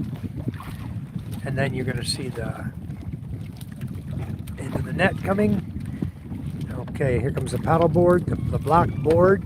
That's the, not a paddle board, it's float material, guys. That's what it is, same thing we use for the floats. And look at that. Wow, right up, drop. Can you get him? Shit, sunk quick. Damn, he's way down there. You missed him, Bob. Don't worry about him. Way down there. We need a dip net. Damn it. I forgot I was going to make one today. Those fish fell out of the net. Okay, guys, that's a sign of things to come. Nah, I'm just joking. It just means there's going to be a lot of fish in the net, guys. If a fish was in the first 2 feet of net, that'd be awesome. But it could also mean we have a bunch of empty nets going the other way. It just so happened we caught one of the last fish going by. Let's just hope it's not that way, huh? 4 miles, yep. That's about how far we are. 4 miles off the coast, roughly. You can see the lights over there. They're not that far. What a beautiful sunset tonight, huh? Look at this red glow we got. And you know, I can't see that until I look in the camera. My camera sees all that, but I don't. It looks just dark to me. Very, very dark. Okay, first fish is in the boat, guys. Those of you who want to know what kind of fish we're fishing for, this is what we're looking for. This is called a guma. Okay, it looks like a small version of a Spanish mackerel. It's got, if you look at the top, it's got spots on the top, black spots with a green top and a silver bottom. Okay, that's a guma. So that's what we're for, and that's what we're already catching. And we have. The first one that fell out of the net, well, it was barely on the net, but it fell right off. We pulled the net up. And that sucks to lose fish. I got to get the dip net tomorrow. So first thing tomorrow morning, that is my chore.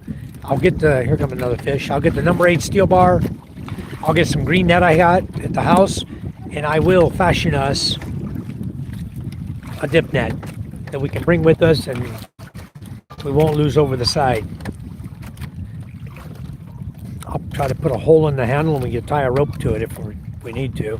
Make sure it can't go nowhere. There's 4 fish in the boat already.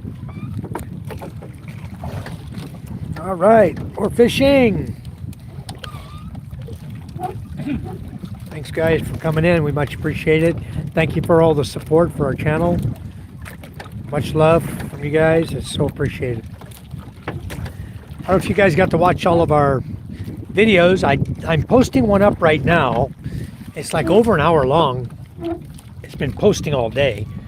But it was me on a on a rope swing out there over the. Oh, fish are still coming.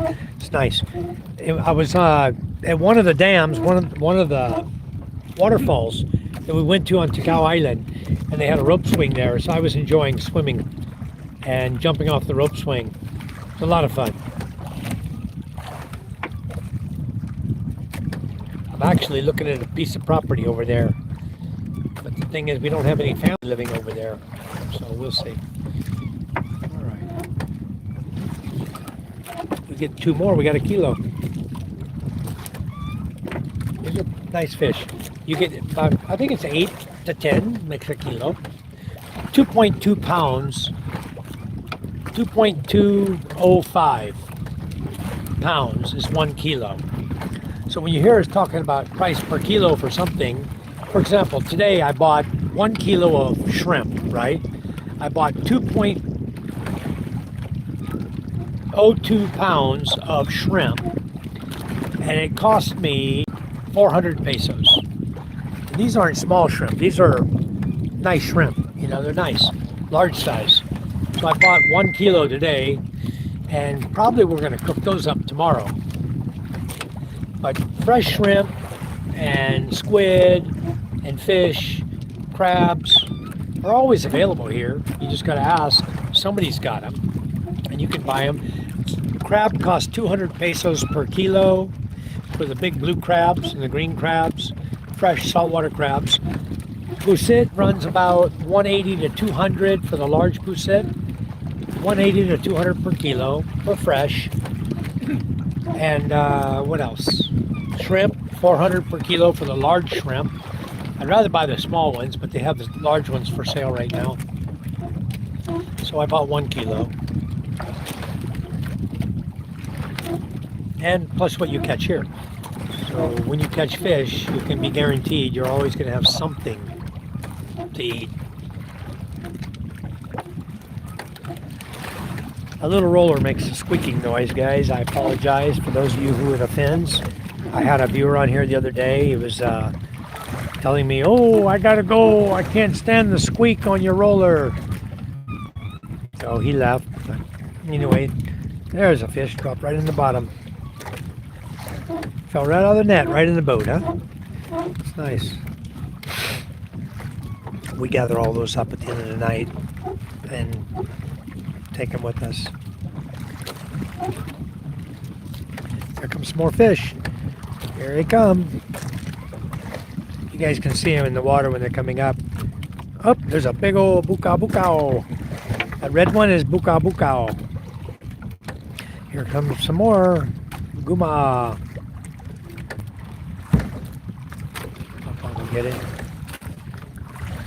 And then if they come too strong, too much fish, I'll have Boy drop them right down here in front of me, and I will get them out of the net while they continue to pull.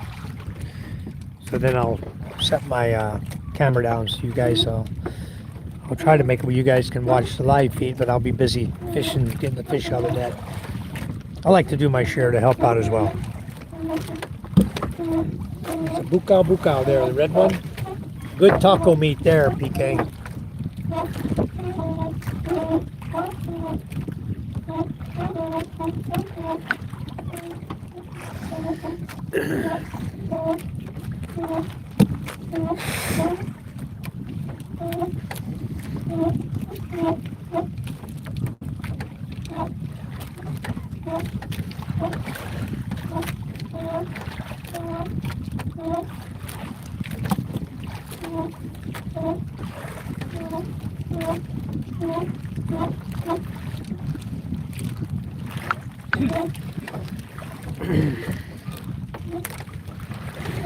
Wait till you start seeing these fish in the net. They come like last night, where you get 15, 20 fish, boom, boom, boom, boom.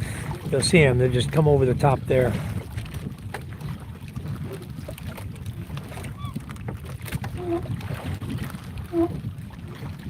See, PK, they get it worked out here with their stomach, their arms and stomach. That's how they have six-pack stomachs, you know, here, because they get a workout pulling nets. That is a hell of a workout, I'll tell you. But you're pulling it up, and you're pulling with the wave. So the boat goes down, you grab a hold, you give it a tug, comes up, you kind of hold it, you see it held for a second, and then you continue pulling, and you just keep, here comes fish. Nice, here they come. Boomity boomity boom, many fish coming. All right, I guess I'm getting ready to get busy, guys. You're dropping here, Bob. Huh? Stack it? Okay, we'll do it on the way home. Sounds good. You want to do it on the way home, Papang?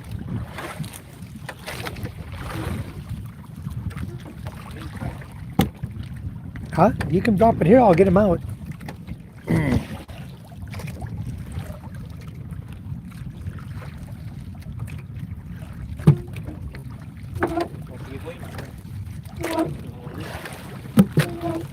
A lot of fish coming.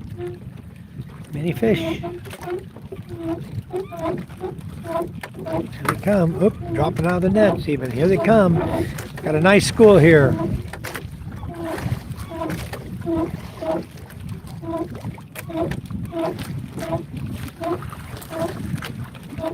Okay.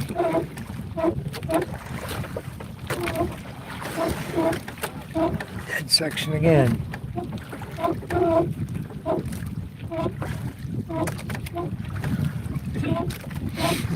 That's. Oh, sorry guys. Sorry about that. Hello, Prepper. How are you? Welcome. Been a long time. Yeah, fishing is fun. Sound like a seagull squawking. Yeah. You know what it is. We got the wood rollers, hardwood with plastic in the middle, all epoxied together, and then we have a Hawaiian between there and there on the end, and the other side has Hawaiian also. So it's the Hawaiian on the inside of the roller right now because of the strain of the roller against the side of the boat. It's that Hawaiian that's rolling and rubbing and making noise, little squeak noise. But as I always say, if the roller's moving, the fish are in the net. If the roller ain't moving, there ain't no fish. You know, you're just pulling net over the roller. There's not enough weight to make the roller turn. So if the roller's turning, we got some nice fish coming. Look at his feet, the fish that fell. It's nice. Anyway, we'll get the fish out as we're headed back to the house.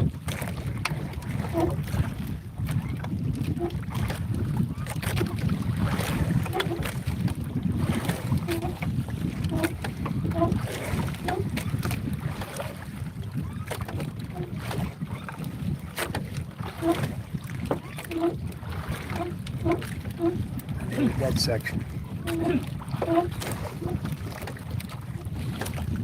Yeah, fishing is awesome. Prepper, did you get your citizenship yet? We can't really do this with electric winch. You can't really do. I mean, you probably could try, but you know, you got to get this net in, and the best way to do it is by hand, like this. Just pull it. You know, manpower is not expensive here in the Philippines, as you know. I don't know how you do electric winch anyway. You still have to have it wrap around the roller, you know, to bring it in like a capstan.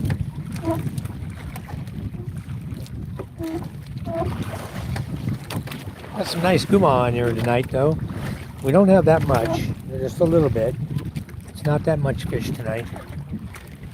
We'll see, but we're only into it for like 2 sections of net so far. We got 15 sections to go.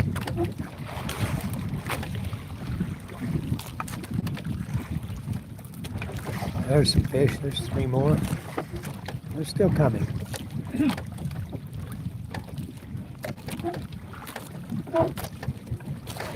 Look at the fish coming, guys. Look at this. Many fish coming down. They're coming up out of the water. Big fish. That's gumaha. That's fatties there. These are like adult size right here coming in now. Wow. Oh, many, many. Love it. All right. We got a good catch going tonight. More than last night. Still coming.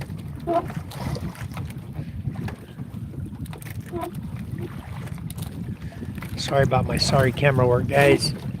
My camera turned on me. All right. Doing great.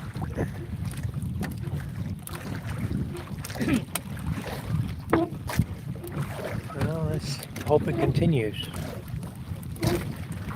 We saw the same thing last night. We'd see patches where we go, you know, one whole section with nothing. But tonight, here they come. The fish are coming. It's okay. Still coming in. It's good.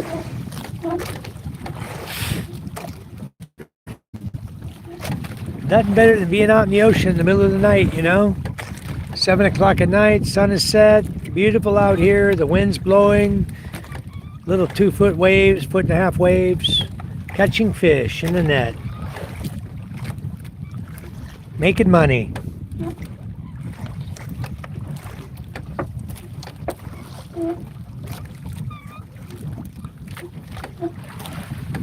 He says, Mike. Hello.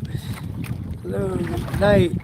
Okay, so the more you hear the seagulls, the more fish you have, and the more money you're making. Exactly, PK. That's right.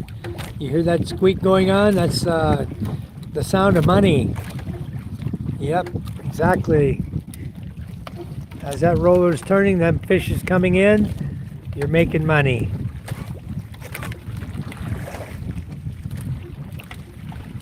$1.20 per kilo, PK. 8 to 10 fish per kilo. Every time you see 10 fish come in, that's about a kilo. And they're coming in now. There's some nice ones. Those are big too, which is really good. The bigger they are, you get 8 to a kilo. When you sell these, PK, you can do two things. You can either cut them, they take the guts out, put it into a bottle. They sell that for like 100 peso per bottle. They use the little Tanduay bottles. So they repurpose small Tanduay bottles. And then they do that with the guts. Then they take the fish and they slice them, open them, dry them in the sun, and you can get a lot more per kilo. You can get sometimes as much as, 500 per kilo, 500, 600 per kilo, depending on time of year and everything. So if you're selling them fresh, we get 120. It takes about 4 kilos dried to make, or 4 kilos fresh to make 1 kilo dried. All right, so you're looking about 800 if you're going to sell them dried. Gives you about 200 per kilo if you dry them, or 800 per kilo, which is the same as 200 if you're paying for fresh. So it's a little more work, and they pay you for your time. You make about 800 per kilo for dried fish.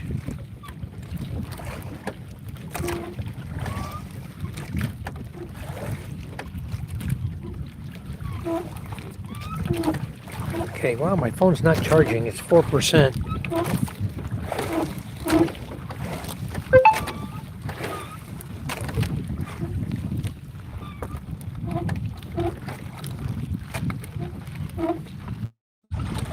Okay, I just went off for a second, guys. Had to go approve somebody entering a Facebook page. A new participant in the Positive Conservative Expats group I'm a moderator on. Got a dead spell here, but it'll get better in a minute. Quite interesting how they're coming in bunches. They have a little school, we'll run in and hit the net, we'll catch them, and then we'll not have anything for a while. And then we'll hit them again, they'll come in.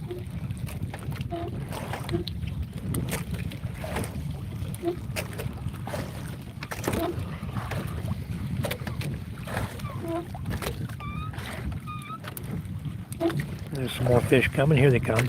Look at that. Coming in the boat. So you guys know what mine and Bob's job's going to be going back. We're going to be cleaning nets out. I'll try to set my camera right up there in the front, and then we'll get busy cleaning the nets. It doesn't do us any good to put the camera back here. It gets all mucked up with the fish net. So I got to put it up in the front facing this way, and then we work cleaning the nets out until we get back, almost till we get home, depending on how many fish we got. Definitely will have a dip net tomorrow, though.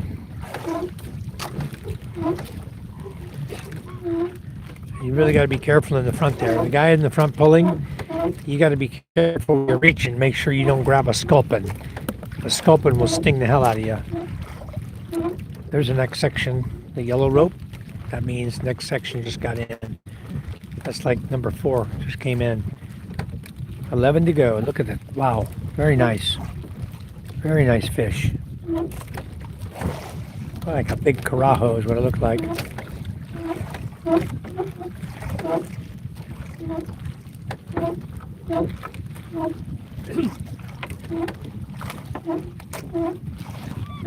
Charlene, how you doing? Let me make you a moderator.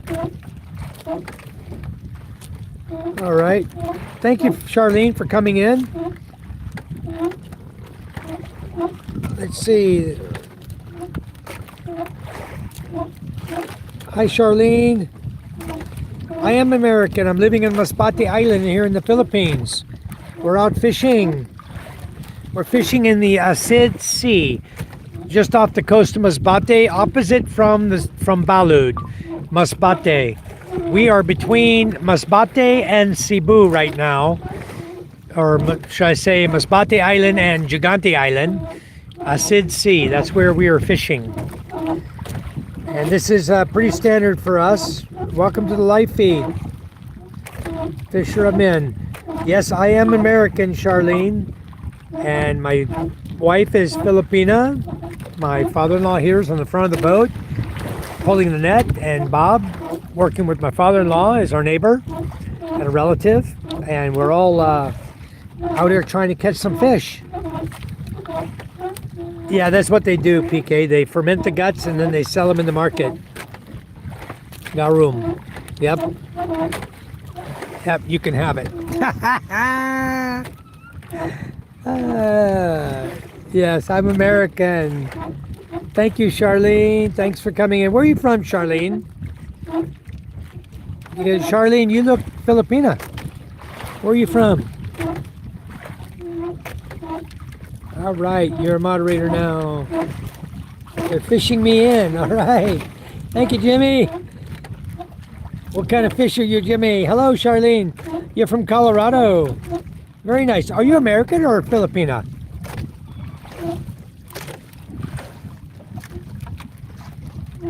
I've been to Colorado only once in my life. And that was only a flight in and transfer in Denver. And that was when I was 9 years old. That's when I flew into Colorado. Other than that, I've never been there, back there. But I've got a friend that lives there, and boy, I love his ranch and where he lives, and rainbow trout fishing he does in Colorado. It's very, very beautiful in Colorado. I love Colorado. Look at the fish we're catching, huh, Charlene? Look at this. Here they come. In the net. That's gumaa. Telluride, Colorado. Very nice. Well, I know it's very early for you to come in. We really, really appreciate that you're here with us. Thank you so much for coming and joining us. Please subscribe to our channel. We do a lot of everything, not just fishing in the Philippines. We do, gardening and vacationing and everything. If you'll see my channel, I probably got 1,600 plus videos right now of our life. And it's my wife, myself, our 3. We have 2 daughters, 11 and 10, and a son who's 5 years old. Whoa, nice. Wow, that's a big carajo. There's a baby barracuda there. Nice. He's about 1.5 feet long. Nice, good eating there. We got fish for foods, and we got fish to sell. Here come the guma again. Wow. We are doing well tonight, guys. We're doing really well.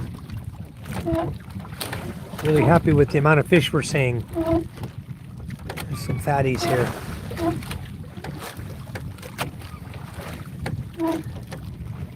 All right, 5 a.m. Can I have them? Sure, Jeremy, come on over. I'll give you fish to eat. No problem at all. We have lots and lots of fish to eat. That's why we do it. We have fish for foods, We do have hungry relatives that have no income right now, that they come and we give them fish also. We got a couple of those here in our village. We help them out. When you need food, you don't have to do anything but ask. Somebody's going to give to you. 95% of the people in the village are related to my wife and my father-in-law. So we, once you know us, you know how much we help people out here in our village. My wife and I do so much for everybody, and we enjoy it. That's part of our lifestyle, you know. Oh, nice fish coming in, guys. We're gonna have more than 7 kilos tonight, I can tell you that. We're doing really good. Really nice fish.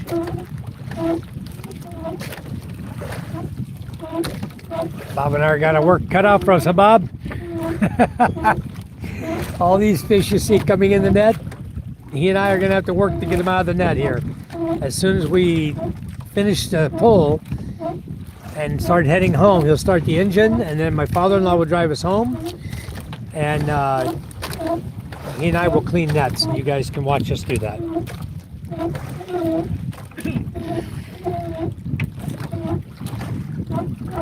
Wow, very nice. Beautiful fish. A lot of them tonight. Wow, very nice fish. Big old fatty fish. And we hit the jackpot, huh? Good job. Good drop tonight.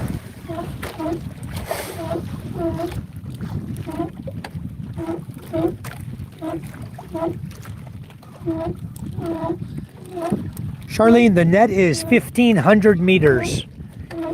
So it's, if you put that in perspective there, it's around 4,700 feet long, and a mile is 5,280 feet. So we're over 3/4 of a mile long, a fishing net. Imagine how long a mile is. We're pretty close to that. Look at the fish coming in now. Wow, we have 15 sections of net to pull in. We're only on section number 5 right now. 5 or 6. We have a long ways to go still, guys. We have 15 sections out there, and look at the fish pouring in. What a nice catch tonight. Wow. I guess I get my hands smelly tonight. Oh my goodness. Hello back to you. Hi, Jimmy. We are doing great. You see all these fish coming in the net? I say, when that roller's squeaking, then fish is coming. Look at all the fish. What we do is we're stacking it here in front of Bob here. And when we're done, we will start at the end and we'll start pushing the net in this hole underneath me here. Okay, the net will come here in this hole from there, and we'll clean the fish. As we take the fish out of the net, he and I will sit right here on the kawayan. As we're taking the fish out, we'll throw it in the bucket here. The bucket's right here next to me. And we'll clean the fish, and we'll put the clean net down here in this hole. And when all 15 sections are here, it's stacked up, like way up here, you know? Way up high. Boy, some nice fish, Papang. Good drop. We got a good drop tonight. There's many fish tonight. Yeah, we're looking like we're going to be pushing over 20 kilos, maybe 30. So at the rate we're going right now, wow. If it stays the way he's going right now, the rest of the net, holy moly, we may be 50 kilos.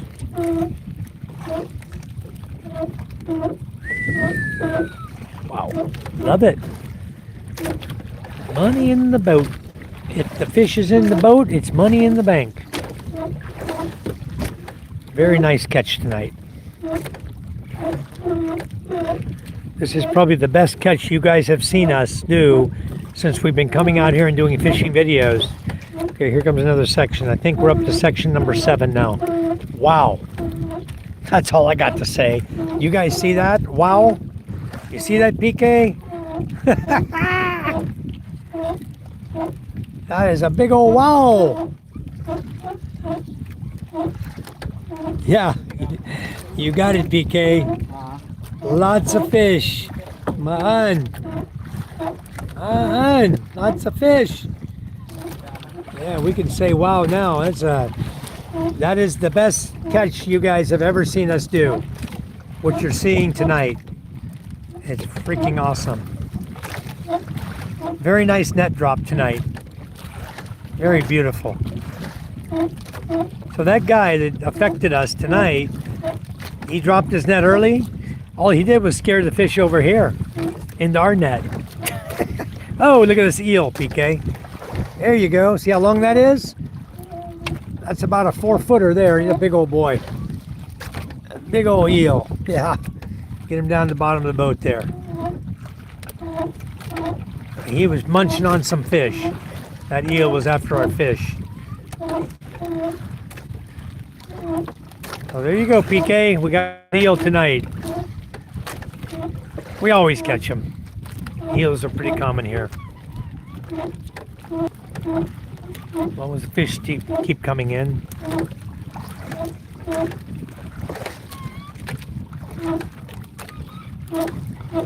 Our net sits right on the bottom, folks that don't know.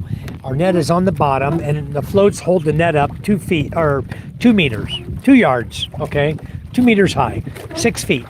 So when we're fishing, only fishing the bottom 6 feet of the ocean, that's it. The other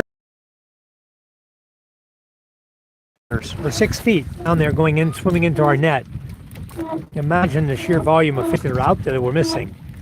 If you had a net that was, 3 meters or 4 meters high, how many more fish you'd catch?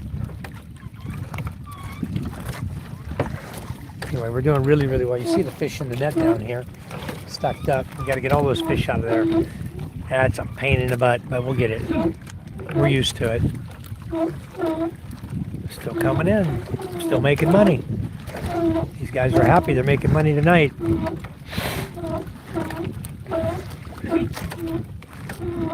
I'd like to see 50 kilos tonight. Boy, wouldn't that be a blessing? Look at these fish coming in here. There's 2 kilos right there. 10 feet, 2 kilos. Wow. Love it. That roller can squeak all it wants, right, PK? That thing can just keep on squeaking. That means the fish are in the net.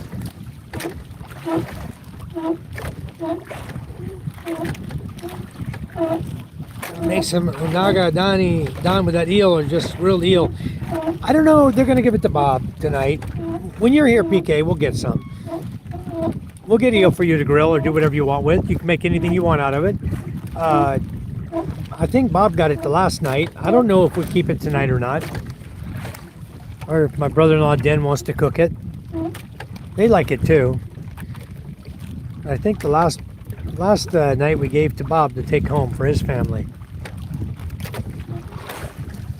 Oh, there went a little fish.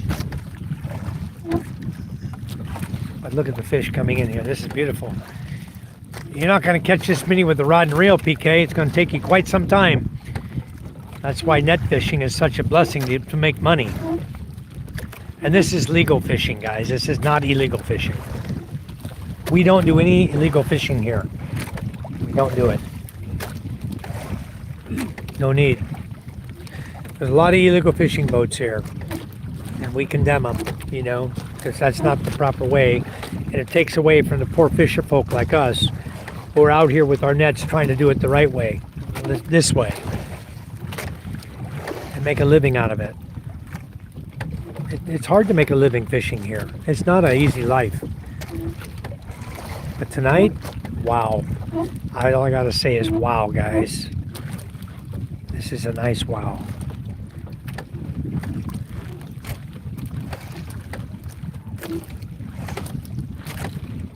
They are just coming in.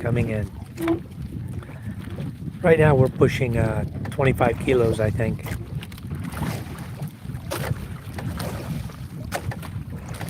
This bucket full is about 25 kilos. And it looks like we're gonna probably fill this bucket up tonight, and maybe some more. The fishing boxes hold 50 kilos. So 2 of these buckets is 50 kilos.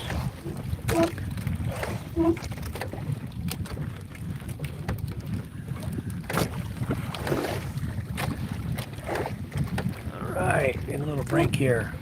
Nope. Here they come again. Wow, wow, wow. These are big ones too. These are big gumaw, guys.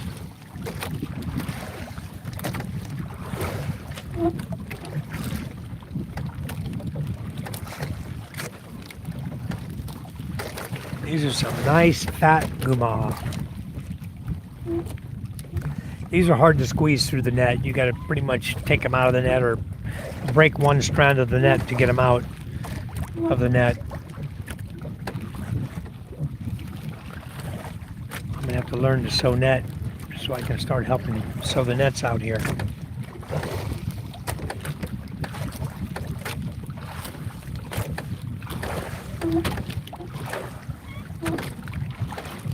My father-in-law spends most of his day sewing nets every day.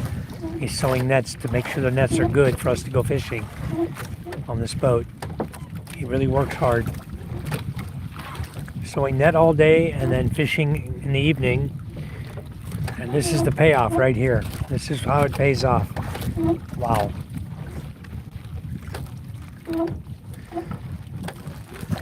Bob making money. Ha ha! You guys are doing great tonight. Good fishing. What a nice drop. I love it. These guys did a hell of a drop tonight. Right on the fish. Man, they're out here too. Everybody's going to be wondering, where'd they go? How'd they catch so many fish? Let me catch up on the chat there. Let's see. Okay, I already answered that about how long the net is. All right. You guys want to come over here and go fishing? Come on. Yeah, Jimmy John. Jimmy, you can eat the eels. Where's the red lights at? Give me a minute, I'll show you. I just saw it. I just spotted it.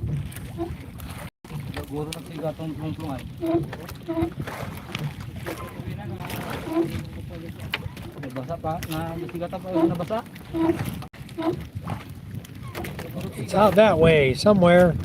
It's so far away, it's still hard to see, Jimmy. We are up there. There's a lot of boats out here. So honestly, I can't tell you if this is ours or not. There's a red one here. That could be anybody else's red light, okay, that they dropped. That may not be ours. I see that one, but we don't have enough net in here yet for that one to be ours. That's too close. We'll see. Time goes on here. If that's ours, it's right there.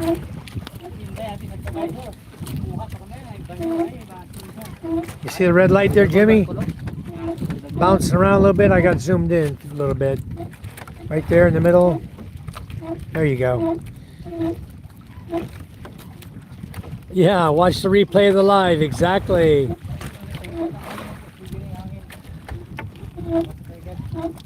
Yeah, rod and reel's not going to catch fish this way, I'll tell you, BK. Look at them. I mean, look at them. They're just pouring in the boat. Our nets are full of fish. I mean, full. Look at that. The nets are full. Another section in. Okay, that's like section 8 right now. We got 7 sections left. It's either 8 or 9. I might have missed one. They're pulling fast, but they're getting a lot of fish. Let me tell you, a lot of fish coming in.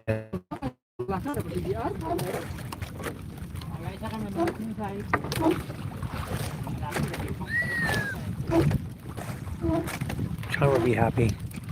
John making money. Okay, I got a little break here, but the roller's still squeaking. Yep, here they come. Wow. My father-in-law is happy there. Wow, some nice fish. They're still coming. You can look at them in the water coming up. See the net coming up out of the water? Look at that. You can see all the fish in the net coming up. Wow.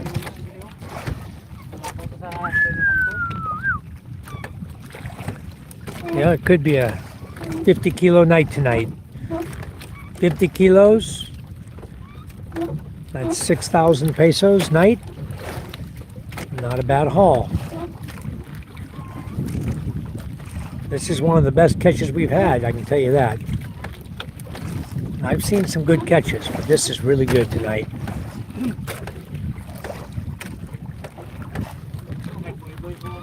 Keep going. If we fill the rest of the net up all the way in to the red light, we'll probably 70 kilos, maybe more. We're doing real good, guys.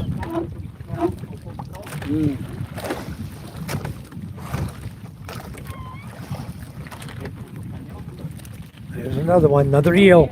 There you go, PK. Second eel of the night. Huh? Big one, huh? Small? He's short, but he's fat. He's very fat. He's well fed. He was a well fed eel. He wasn't that long, but he was fat. Yep. He was about 2.5 foot long. We'll see him later when we get him out of the boat. There's 2 eels already tonight and a whole lot of fish. The eels are there because the fish are there. There's some really nice fishing tonight, guys. Ronnie's Adventure, thanks for coming in. I'll make you a moderator here real quick. We're out fishing tonight, guys. Again, enjoy the fishing trip. We're really doing well tonight. Catching a lot of nice fish. It's Gumaa. Gumaa, G-U-M-A-A. A type of mackerel, related to a mackerel, exactly. They're silver and green color. I'll show you what they look like. They look like hasa.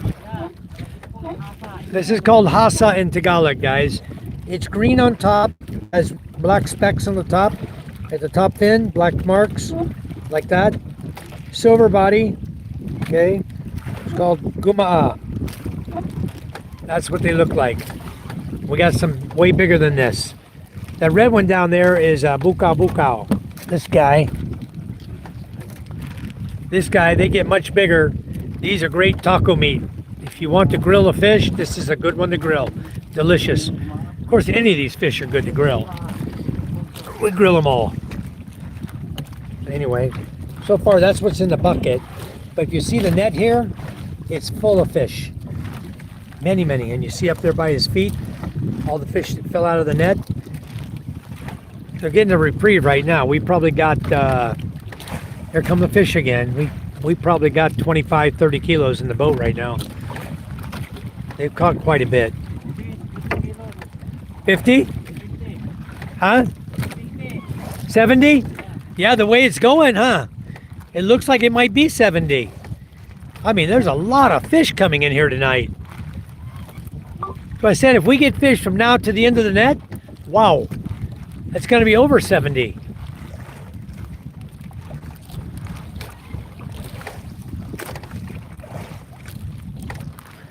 There's section number 9, I believe, coming in now. 9 or 10. I believe that is our red light out here. No. No? Not ours? That's not ours? Oh. So we're like section 8 right now, huh? Or 9? We still got a ways to go.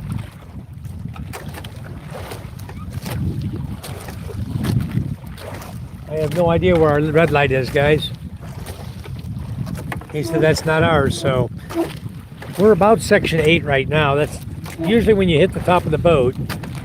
That's like 8 sections up here, even with the kawaii at the top. 8 or 9. So that's how close we are. We still got about 6 sections to go. Come on, fishy, fishy, fishy. They're still coming too.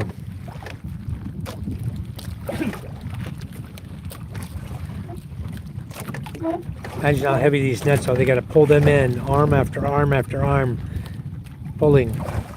2 feet, 2 feet, 2 feet. That's heavy, especially when there's a lot of fish and you bring it up from 20 fathoms of depth, 18 to 20 fathoms of depth.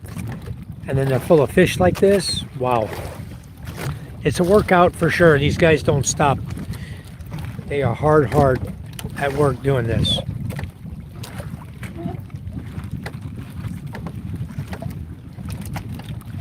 Beautiful fish. Jimmy John says, I wonder how that other boat that blocked your spot is doing. Karma can be a bit. Yeah. I don't know how he's doing. I have no idea, but I know we're doing beautiful. He tried to block us out and run his nets in early, and we still dropped earlier than we normally drop. But man, look at the fish. I'm glad we did. We dropped a perfect drop by turning and going back along the corals. My father-in-law knows these fishing grounds so well, guys. And tonight he put us right on them. I mean, look at the fish coming in. Maybe 80 kilos by the time we're done. There's a lot of fish in the boat. Be nice to get a 100-kilo night, wouldn't it? 12,000 pesos. Then Lisa Kajal is going to come up and buy all my ice from me. Better tell Charm to start preparing more ice. She'll come up and buy 90 sacks of ice from me.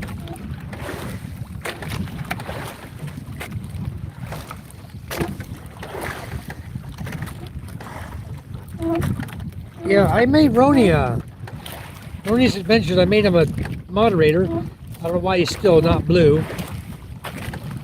Nice PK. There he is. He's blue now. Okay, he said nice. Okay. Yeah, Jimmy, they're dead. Most of them are dead by the time you get in here, but there's still a few that are flopping around. You'll see them in the net flopping. But a lot of them are dead because the net catches them. They can't open and shut their mouths. It's only 1-inch net. It's very small, our net. 1-inch squares. That's the legal size here. You can go up and run 4-inch if you want. But what we do, the white net fishing here that we're doing right now, this is legal net. You can see him here in the net right here, all the fish. He's just stacking them up here. We'll get all the fish out later on the way home. And we got so many here, I don't know, we might be home before we get them all out of the net. We'll work hard at getting them though. Wow.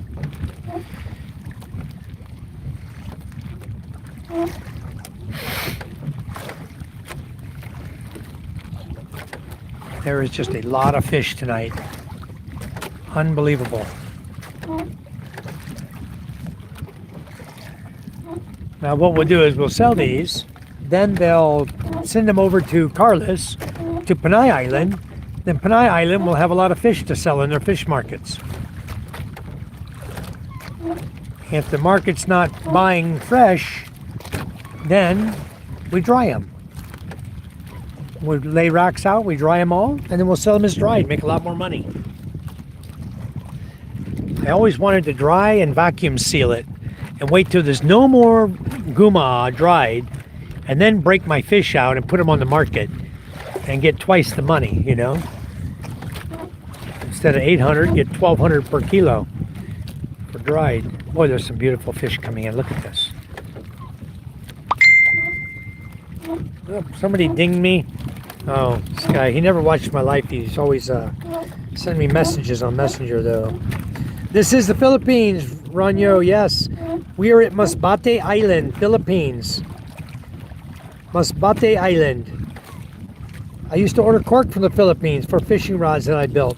Yep, they sell cork here still, that's for sure.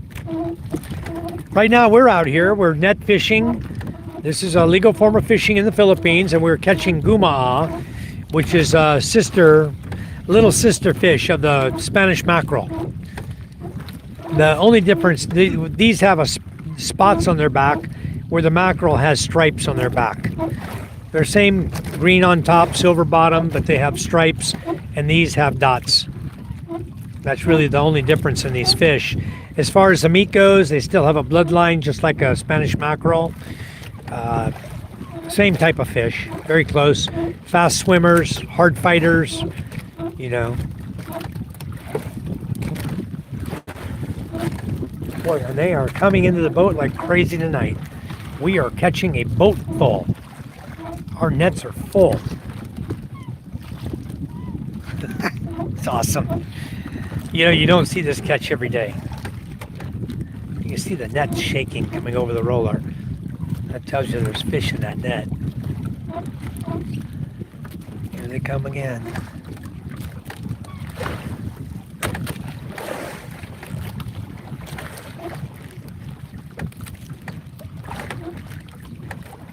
Yeah, we're doing really well for fish tonight.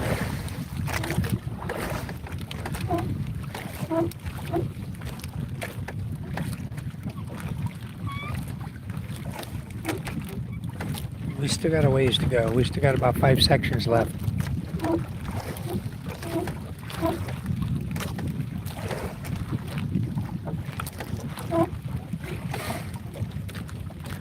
Boy, if Queen Charm does this good tonight, I'll be making them pizza again this week. They're going to be over 100 kilos again. We're going to be close to it on this boat. Good thing Bob don't eat pizza, huh? Bob's like, what? What are you talking about? I don't eat pizza. Of course I eat pizza. Yeah, Charm and I have this standard thing with our boats, guys. For all the years we've been fishing out here, if they get 100 kilos of fish in a week, they get pizza. If they get, there's a big old fish, that's a carajo, the brown one. If they get 300 kilos in a week, they get pizza and beer. So that's a special treat for them. So last week I had to make pizza for my Queen Charm boat because they went over 100 kilos of fish for the week. Here they come again. Look at this. Boom, boom, boom. Man, the fish are just pouring in. I'm loving it. This is the best catch I've ever come out and witnessed. And you guys are getting to witness it at the same time. Wow. Look at the freaking fish coming in. There's a bukaw, a red one.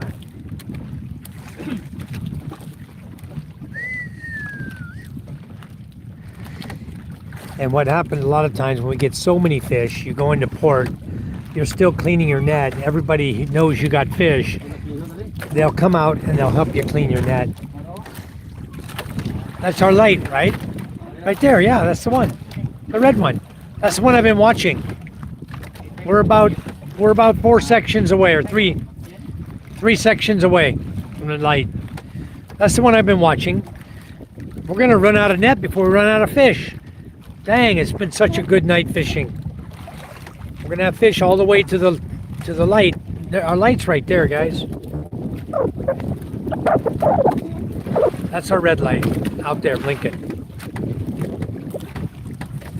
Yeah, still out there a little ways. We're about 3 sections away, 2.5 or 3.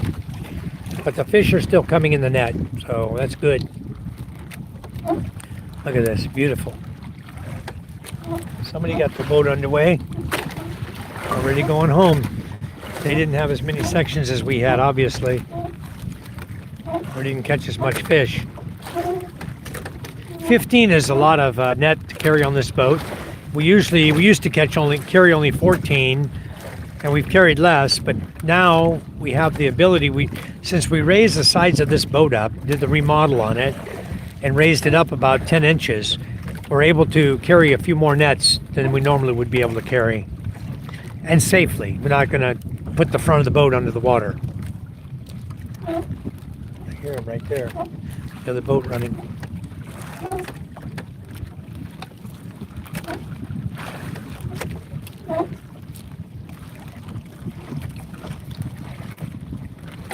Yep, exactly, PK. So that's what we do. We along with Jimmy John, you know how many fish are in the boat tonight? Have you been watching us? You didn't jinx us tonight, huh? You see this net right here in front of me? It's piled up with fish inside. Here come more. They're still catching fish. Right now we get a little bit of an empty section, but wow. That'll be okay. We'll just toss that net here in the bottom, and then we'll go to fish cleaning and get all the fish out of the net.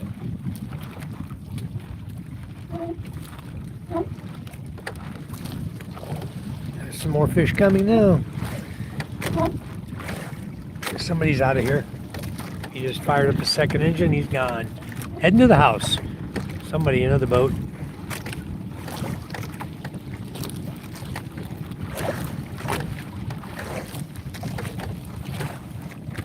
Too bulao. Yeah. No bulao tonight, Jimmy John. I'll let you know when we start catching bulao. But I got 2 guma here for you. Huh? A bublo? What's bublo? Huh? Bakutlong? What's that? The other word for Spanish mackerel?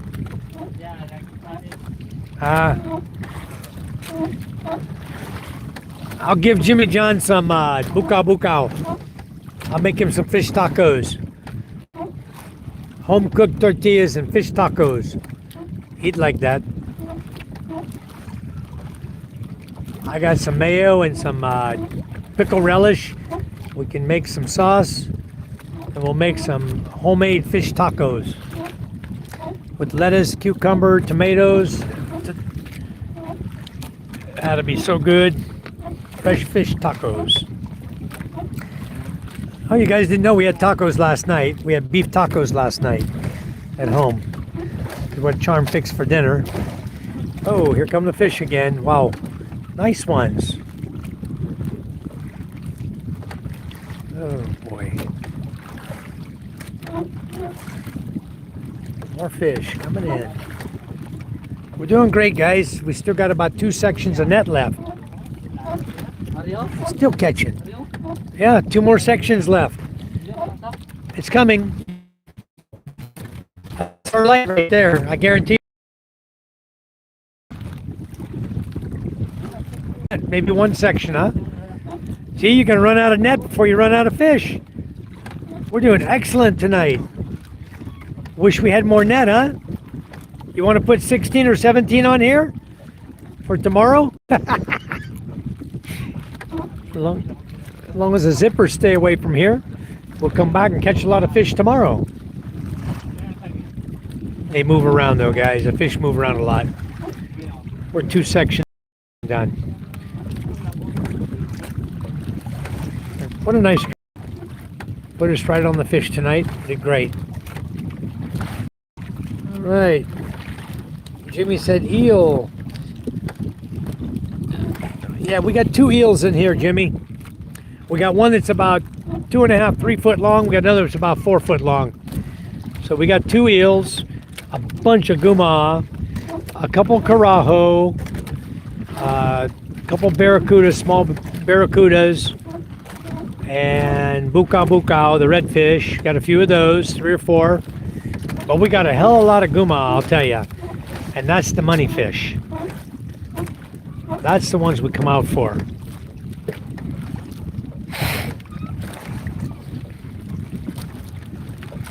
I have to go over and meet the Queen Charm boat when we get back, see how they did.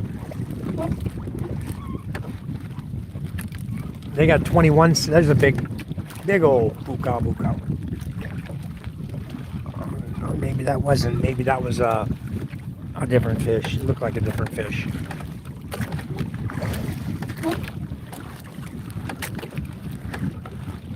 Anyway, the light's right out there. You see it right under the nylon.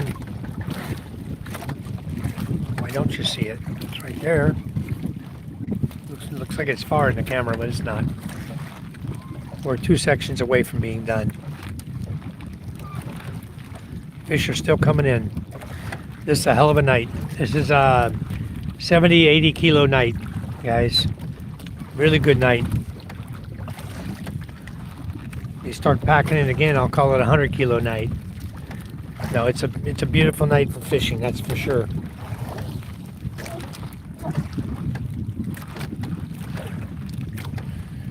We're gonna need to put this bucket up in the front, Bob. Not on the side here.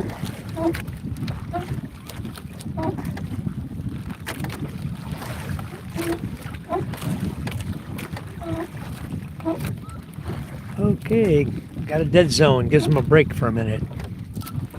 Not that they want one, the way we've been catching.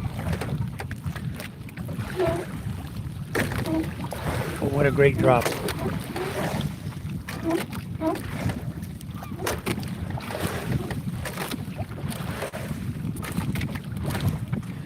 Oh, shoot, my battery's only 10%. That's gonna suck for cleaning the fish. I don't have my good charger on here. Very slow charging.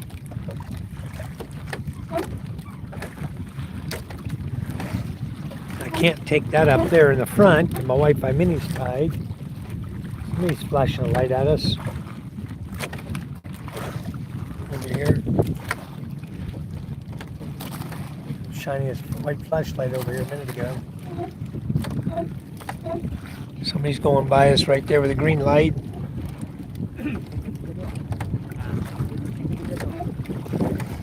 Anyway, fish are still coming, guys. We're still catching. Boats are leaving, but we're still catching.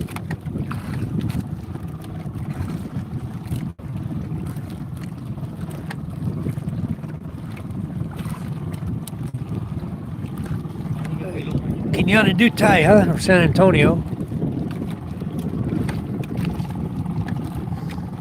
Okay, our red light's right here in front of us. Now it's starting to shine on the water.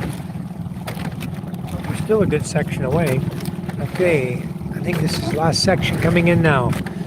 Okay, that's new section right there. I think that's the last one.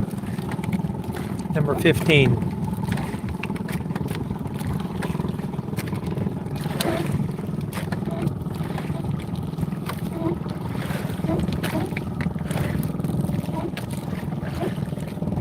Dead for a bit. Maybe no more here. I need to figure out how to move my mini up there in the front. Oh, here comes some more fish. I need to move the mini and my battery cable and my charger up in the front of the boat so that I can keep my phone charging to watch us clean the nets out.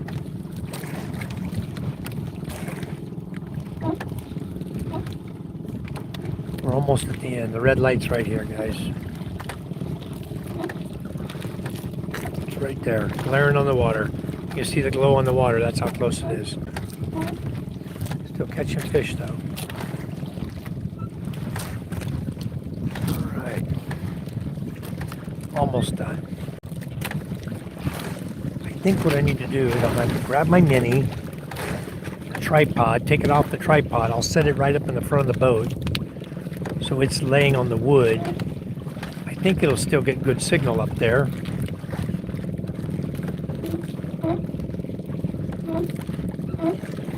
I'm going to have the battery and, oh, you know what? If you guys do this, I'm going to shift over to the Starlink battery and I will take the little battery with my phone up in the front and charge my phone because the Starlink battery is full charge. I can just connect the cable underneath it. And that way we'll have a live feed going. We're going to lose live for about 2 minutes. And then we'll be back, guys. If you can just hang in there. Just give me a minute. I'll run back here. I'll make the change before they get ready to go.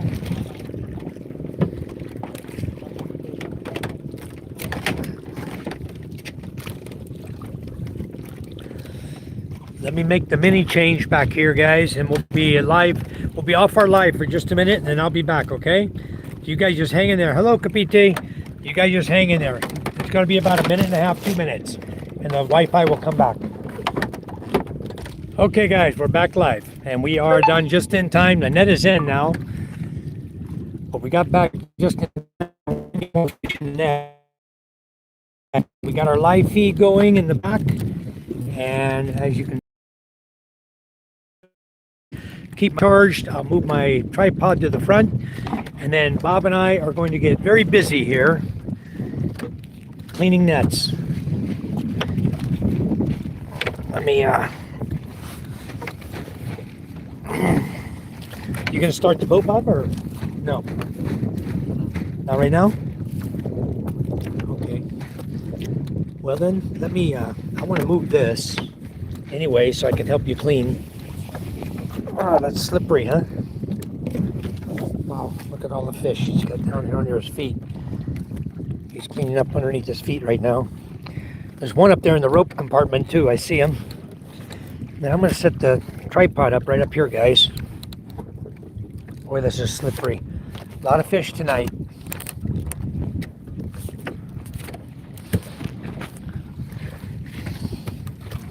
All right. Nice. Okay, he's bringing the light up right now. You guys will see it come up in a minute. I don't know why. I thought for some reason I was thinking you had that done already.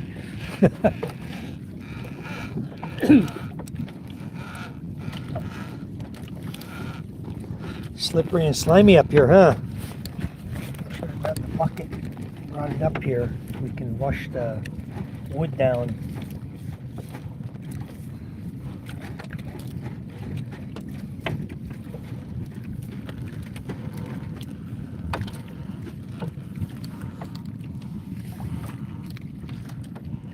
There's our light right there coming in.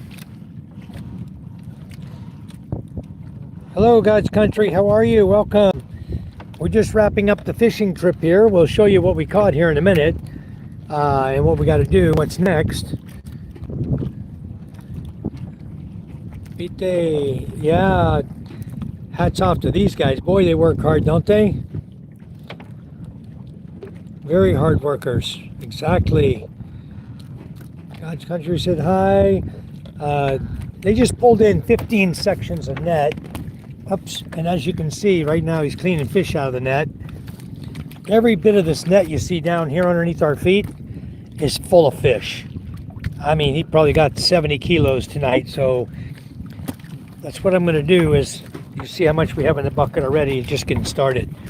I mean, just getting started. This is the dead section of net at the very end of the pull here. So, Bob's cleaning fish out. I'm going to jump in here and give him a hand. He's going to, I think we're all going to be cleaning net for a little bit. Try to get all the net pushed back there and get all the fish out of it. I'm just waiting. We're going to get the light pole in here. Get out of the way here. She's bringing the light in. Push pull. Okay, this is our light pole right here. He's got it in. I'll set it right on the front of the boat. Good to go. Okay. You lock that in, it can't go anywhere. Tie it right there. And the light will sit on right in the front and blink red like that for us on the way home.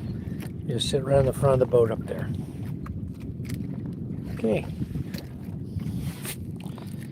So what we need is, we need a bucket of water. Where's our bailing bucket? In the back? Yeah, to that one, huh? To the back. Sa dalong call.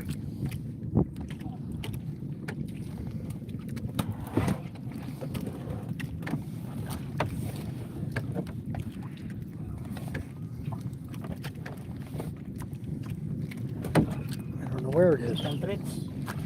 No? Maybe it's in the back.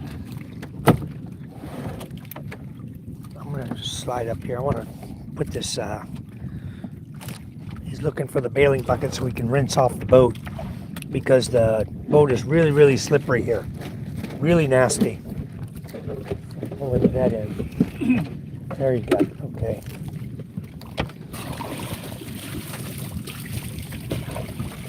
Pour water all over the boat here. Get all the slime off of it so we can walk on this. Yeah, nice.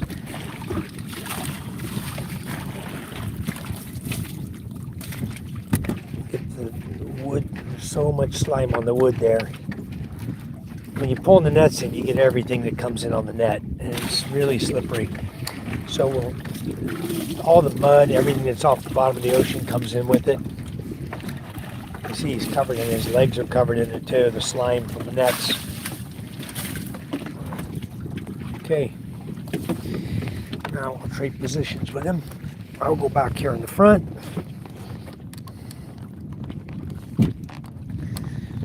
Alright, I'm going to set this up for you folks so you'll get to watch the action here. What's happening? Okay. Let's set the boat up, set the tripod up where you guys can see what's going on too.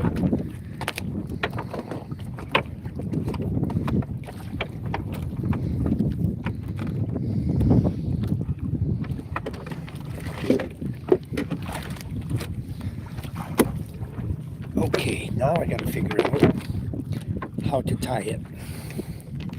Ah, good. Piece of rope right here. Give me a minute, guys, to tie up this tripod. I'll adjust the camera so you can see perfect. I'm gonna tie it so it doesn't fall out of the boat. I don't want to lose my camera.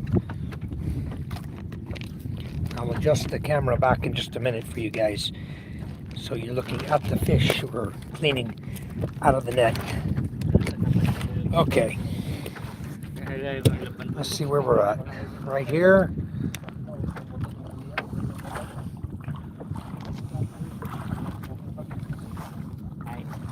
That should, oops. Okay guys, that should allow you to see what we're doing here. And we're gonna get busy, and Bob's gonna start the boat, and then Papong will drive the boat. And I'll be the one to help clean fish out of the net with them. So, the camera moves around a little. I apologize, there's nothing I can do about that.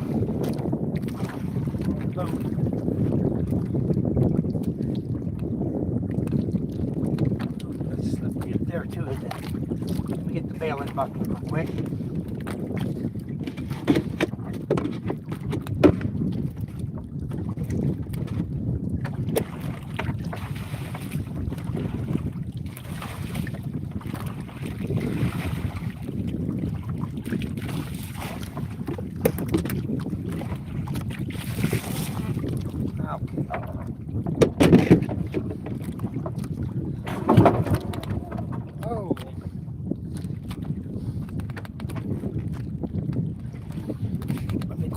I think my camera's not going to work right there, guys.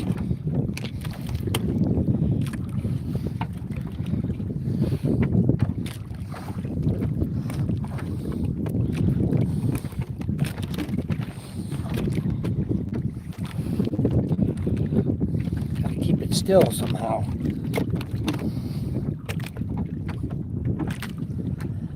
It's going to be rocking and rolling right there. I apologize if it rocks and rolls, guys. We'll do the best we can here.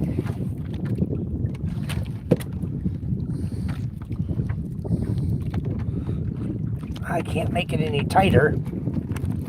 I'm working on a piece of nylon rope here. Okay, that's about the best I can do for you.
Think about it.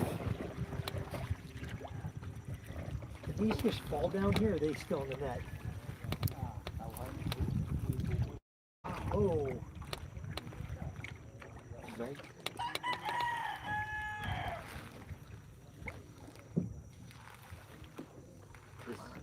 This thing like, Huh? yeah.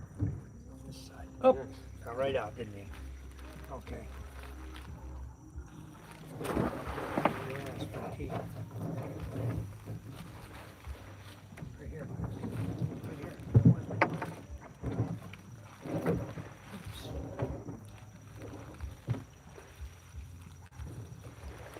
Damn, nice fish.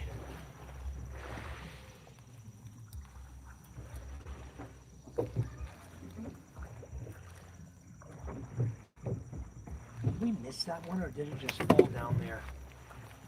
You see the one down here in the net?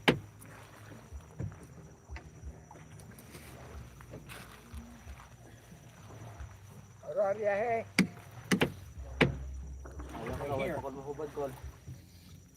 I think we missed it. Put it down in the net down there. That one. And the other one. wala pa.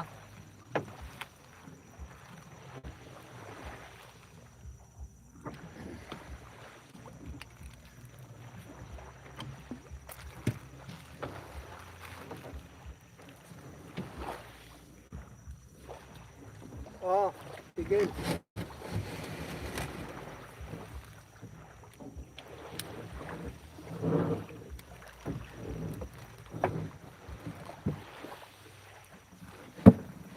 Daw ko lang boy. Ito naman. No fish. Okay. Huh? Suludlan. No fish. Oh, to bring another bucket.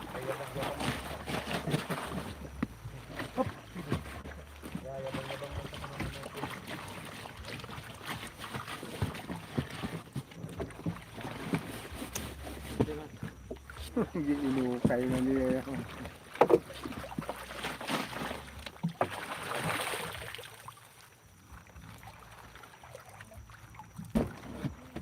Okay na sa kanang? Iya ka habalo magkain siya. Naginit lang ano? Saya na tubig ah. Ako talaga nagwa kay kaluluwa lang ng bap. Mayroon akong hawakay ginapalusot niya.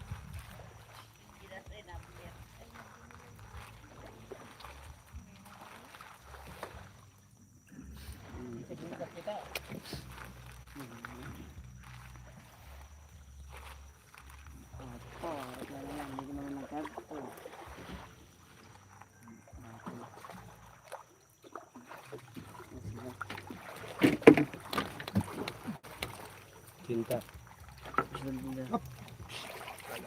Ada cheese ya tuh dah. Ada tapyak.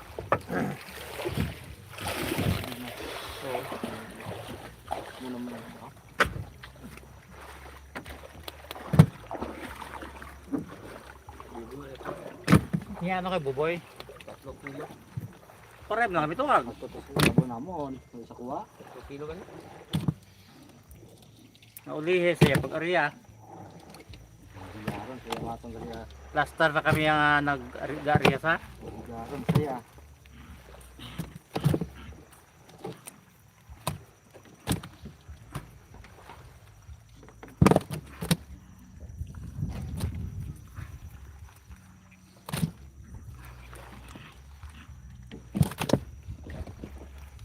Baldang na tingnan niya.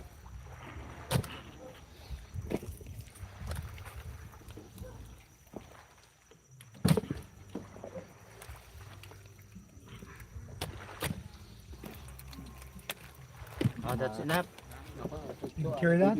Spilling them? Well, I got more down there to put in it. We got No, more all this over. one. There's fish all around me. I can put in this round one. No need. You have to bring this that Okay. Oh, and then saka ato.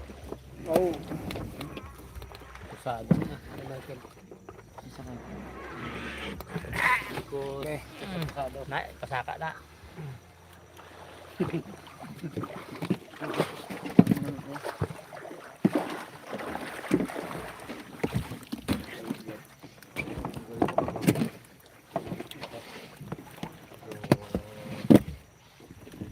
Kami hanggan.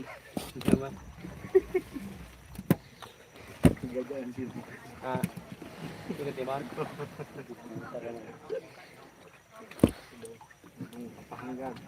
Tawa yo dito ang sila ngayon.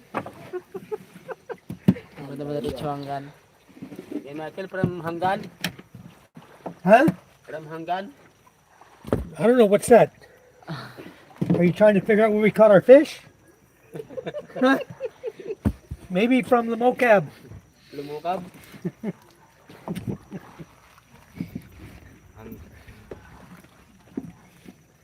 Or maybe from Bye Bye. Bukab, pundol, igang. Are you going fishing with us? San Antonio. San Antonio. Yeah, San Quinanditay. Quinantonga, under the corals.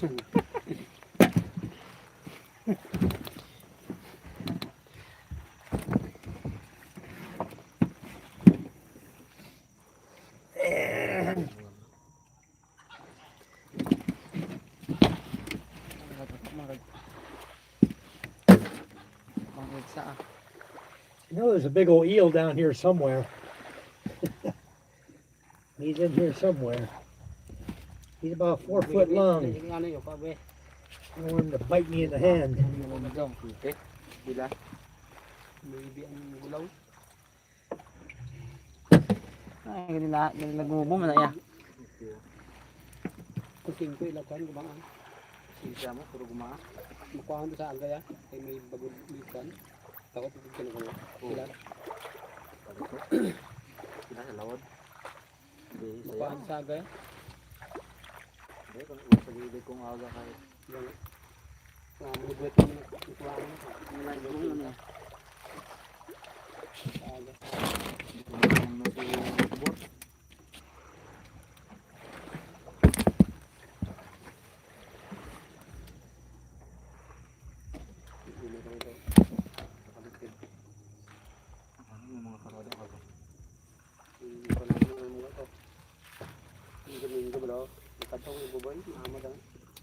How about Boy? How'd he do?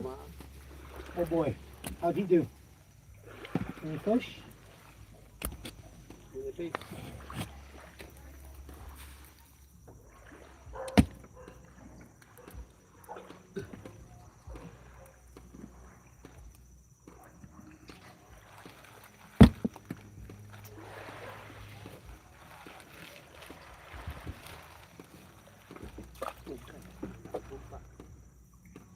May dispo.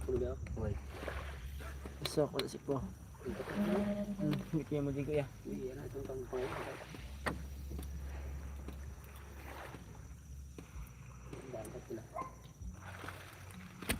Mike. Tag.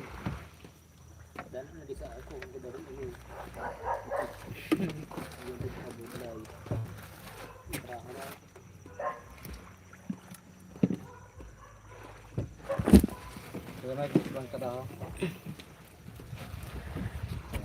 Do what? Karaho.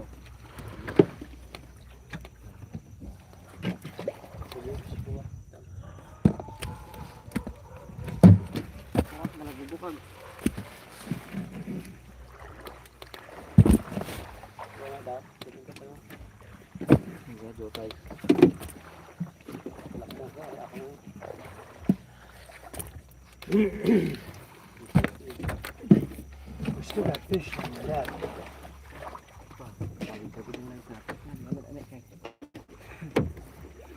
Adto pagod. Hindi putas. No. And there's an eel in here somewhere. Tulungan na A gid. 4 foot eel in here somewhere, right? Bob, where's that eel at? He's in here.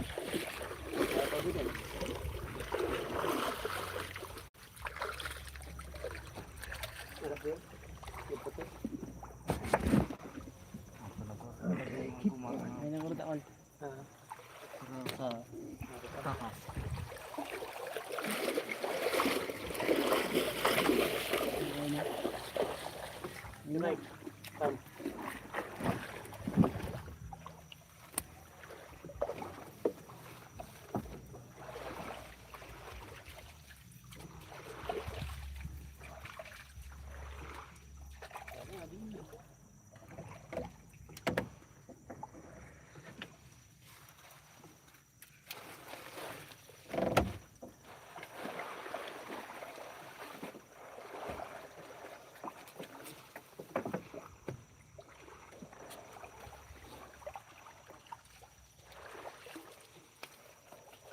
Sigarilyo to. Pagkaral. Ang tagal, 5 kabilog. Ya, 5? Oo.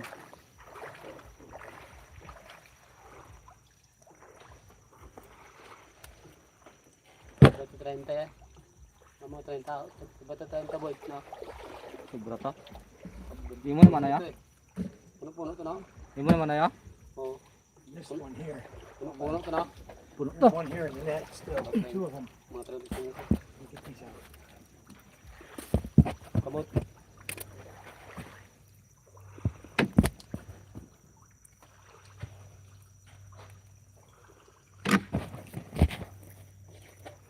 Tagaan to si tutong tutok to.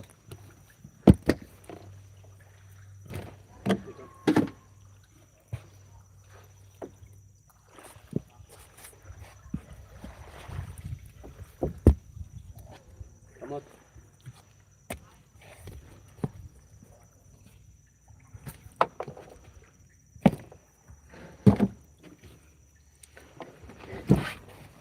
Where's the L? Kuya Mike? For what? Where's the L? The end? Yeah. I still got more fish. There. Huh? I what? L. Where's the L? Fish. The fish? Yeah. The eel? Here, I think. Yeah. You think he's under there? Yeah. Let's lift it up. Hold on. Wherever he is, let's get him out of there. Or somebody gets bit. I think my phone's dead, huh? Let me untie this phone real quick. Is my phone dead, Doc? No, not yet. We're still live, huh? Give me a minute to untie this thing. Pull the board back. All right, go ahead and pull the board back now. You can get it. I forgot how bad I tied this thing up here.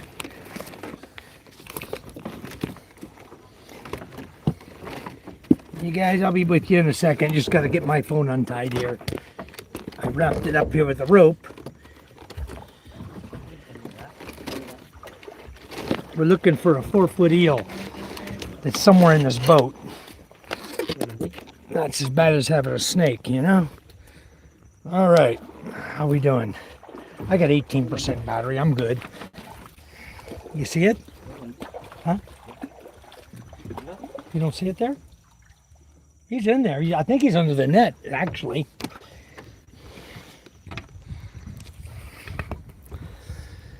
All right, guys, we got a lot of fish tonight. Hello, Gio the Traveler. How are you? Charcel says, wow, thank you, Lord, for a lot of fish. Hey, David Jessup, thanks for the guitar. I'll catch up on the chat with you guys in just a minute. Let me,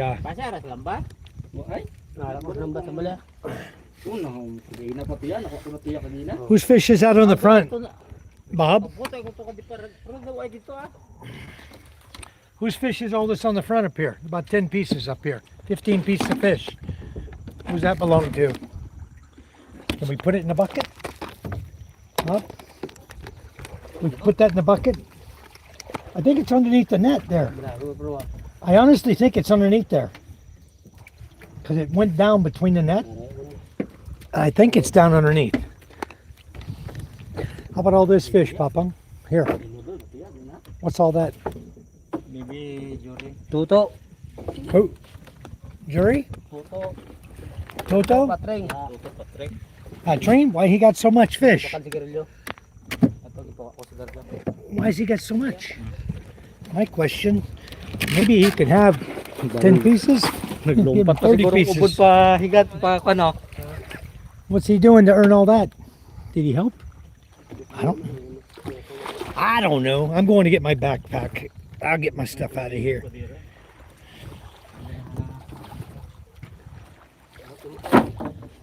All right, guys. I got to go back here and get my backpack, get my all my crap out of here. This battery's definitely not a 200 amp hour battery that I bought. It's a piece of junk. I was running it tonight and it's already gone dead on me. So I know that's not a 200 amp hour battery. They lied to me about it when I bought it. of course, anything you get from China is going to be a piece of crap. All garbage from China. So anyway, I'm back here at my backpack now. Get everything out of this boat here. Yeah, the battery's completely dead back that I brought with me to run the Starlink Mini. I was running the Starlink Mini. I know I didn't use up that much battery on it. But anyway, I'm gonna get my phone here. I think we're 80 kilos of fish. We got a lot of fish. Just give me a second here. And there's, you have waves, no waves, guys. Give me a minute. I gotta turn my flashlight on. Let me. I cannot turn my flashlight on, but I can make that brighter. I've got to get my Starlink Mini untied from here. It's tied up with rubber.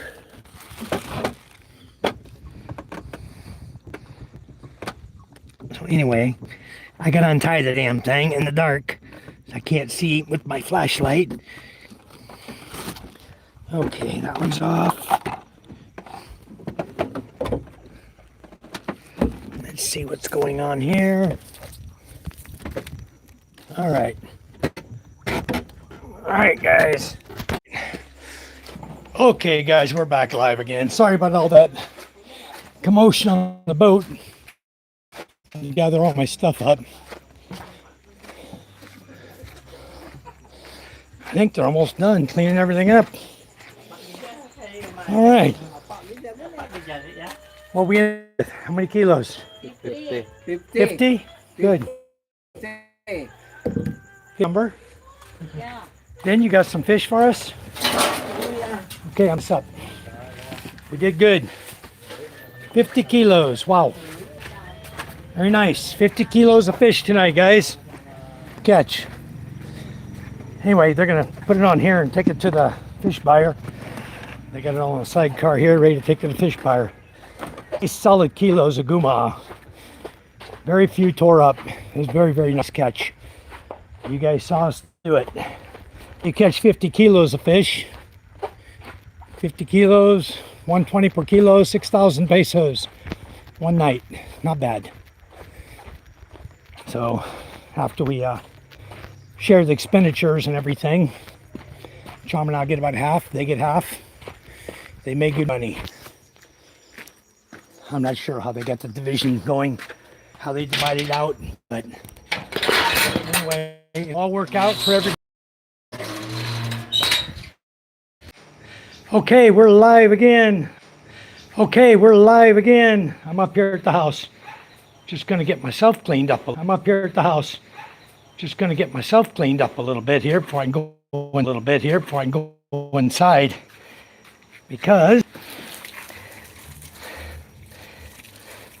well, anyway, then I'll bring our fish up. I think he likes to dry it anyway so he can give it to his mother-in-law. But Charm and I'll get some fish out of the mess. Whee! Any fish tonight? Where's the floor mat out here? Charm? Micah? Bring me a floor mat out here for my feet.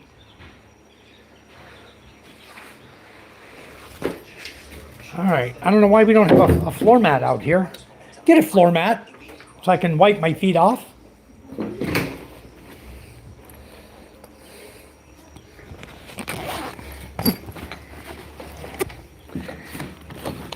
I thank all you guys for sticking with us through this fishing journey we did.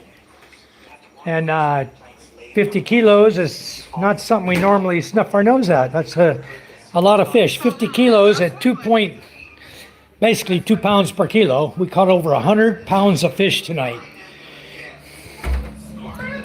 Hey, hon.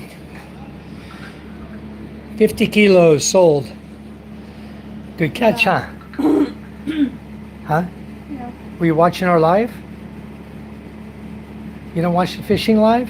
I watch You watching? You saw all the fish coming in? Wow. That was a nice catch tonight. Beautiful catch. We did good. Let me grab some shorts so I can go change mine. They're all salty. I jumped in the ocean on the way here. Anyway, guys, here, I'll let you talk to my lovely wife, Charm, for a minute. Here. Hold my phone. It's backwards. Hello guys. Wants to go fishing every night.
Hello everybody. Hello Gio. Hello Jimmy.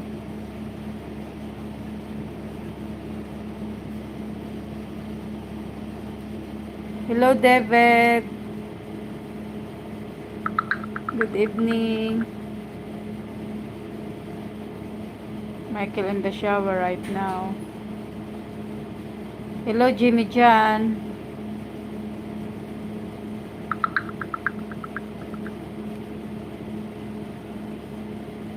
Hello Deidre Johnson. Deidre Johnson. Hello, good evening guys.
Man, what a night, huh?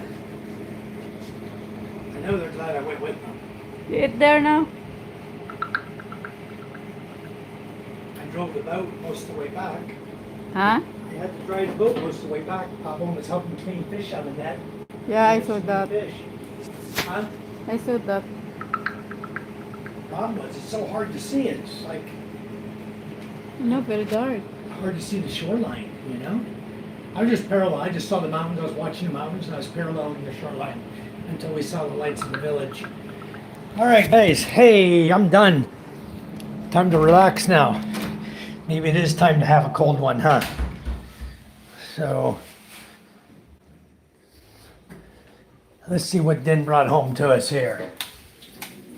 Yeah, I make some fish to eat. What are you doing? fish ball tomorrow. Fish ball? Look at this. Look at all the fish we got tonight, guys. I don't know what this favorite spot is. Done. Oh, there we go. Okay. So, what's all that fish? Carajo? Don't put it in the freezer. If you're going to make fish ball, put it in the fridge. Not the freezer. Put that in the fridge. You're going to make fish ball? Then this can go in the freezer. All this. That's a lot of good eating there, huh? We got a lot of fish tonight. Why do you give so much fish? Why didn't we sell more? Dried. But why didn't we sell more? We had so much fish. That's very cheap. Anyway, Make this tomorrow. yeah. The shrimp is there, the table. What is there? Shrimp. Shrimp? Oh, she cooked shrimp tonight? Yeah.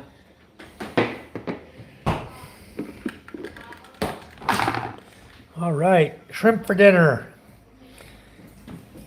Hey, David. Yeah, good fishing tonight. Let me catch up on the chats with all you guys. Just give me a minute here. I'm just going to grab a plate real quick. We're going to have some shrimp for dinner that I actually bought today. And I didn't catch that. We actually bought that. 400 per kilo for shrimp. So that was a good deal on the shrimp. And I wasn't going to have another cold one, but after all that work, you're damn right. After all that work, I need a red horse. Anyway, we got a lot of fish tonight. That was excellent. We did really good in fishing. Nothing goes better than cold beer and shrimp, you know? Let me catch up on the chat. How you doing, David, anyway? Let me go. I got to go all the way back here. Okay, where I left off. God's Country had just come into the room. Kapiti had just come in. Yeah, Guma. Yeah, I was using the Starlink Mini. It works really good out in the water there. Okay, Jimmy John. All right, a lot of fish. Yeah, we sold 50 kilos, Jimmy John. Yeah, my fat fingers aren't quite as nimble as theirs, but I got the job done. I was working hard at it. Some of those fish get really tangled up in that net, you know. Yeah, Gio, I got to fish a little bit these days just to make some live content for you guys. So yeah, we do both, Jimmy or Gio. We eat and we sell. Tonight I bought shrimp from the shrimp guy who comes around. Nice size shrimp, and he brought me. We only bought 1 kilo, so I'm gonna just have some shrimp for dinner.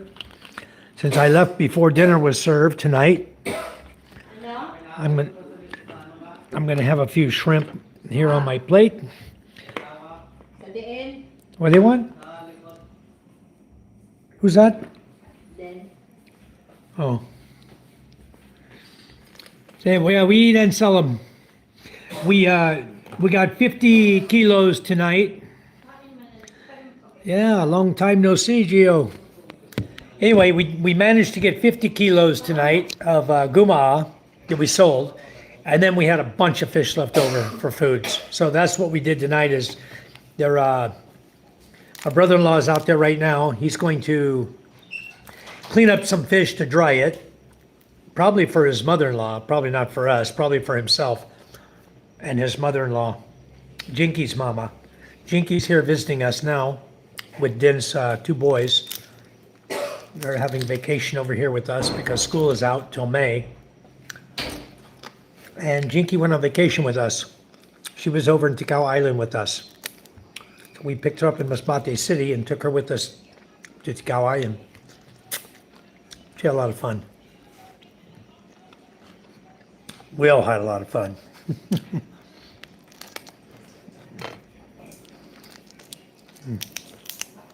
The shrimp are really good, guys. Got a little hot sauce in my eye there. So, anyway, so I decided to go. I went yesterday with them too. Trying to enjoy the fishing, get out of the water. I hate sitting at home. I got to be doing something.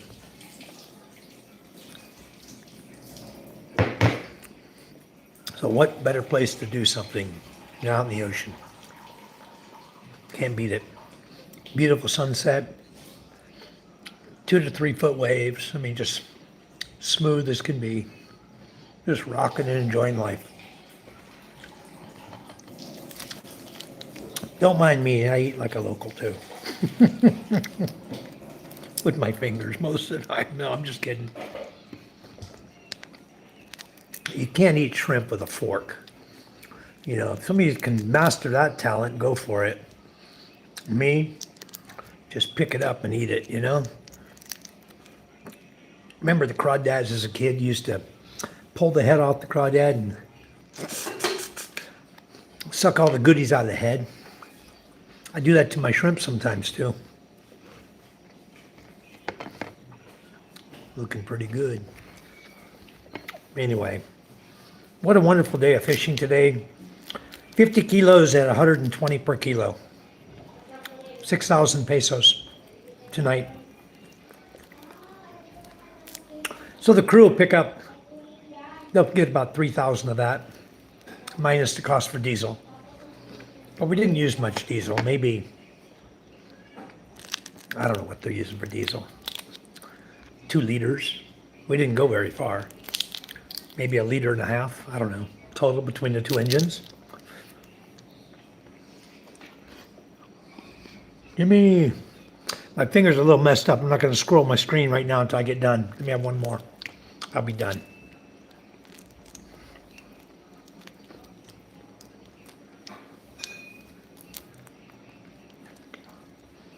I didn't take my son tonight.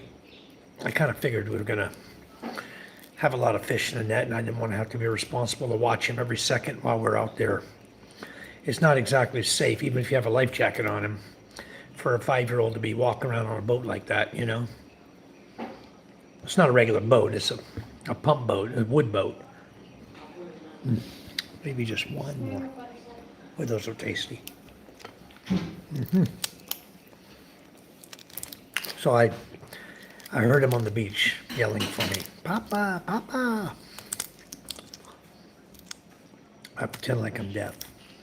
There's sometimes it's good to be deaf, especially one when you don't want to take your kid fishing. Now, don't get me wrong, I love my son to death. I want him to enjoy as much life as he can with me while I'm still alive. So I really enjoy taking him places. I took him last night. We'll take him again, but not today. Get cleaned up. You did not eat rice? No. We're good.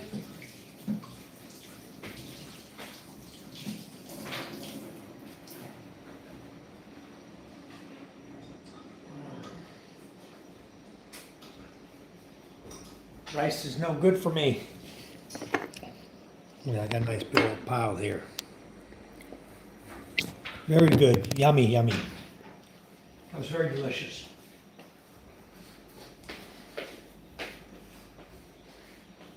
Probably would have been really good with rice. That sauce? Yeah. So the rice cooker is working okay? Yeah. Let me find a bowl. I'll have a little bit of rice. Some of this sauce, I think it's gonna be really good. Where's the bowl? There. Okay. I just haven't eaten rice in a couple days, so, or not much anyway. So I guess a little bit of rice isn't gonna hurt me tonight.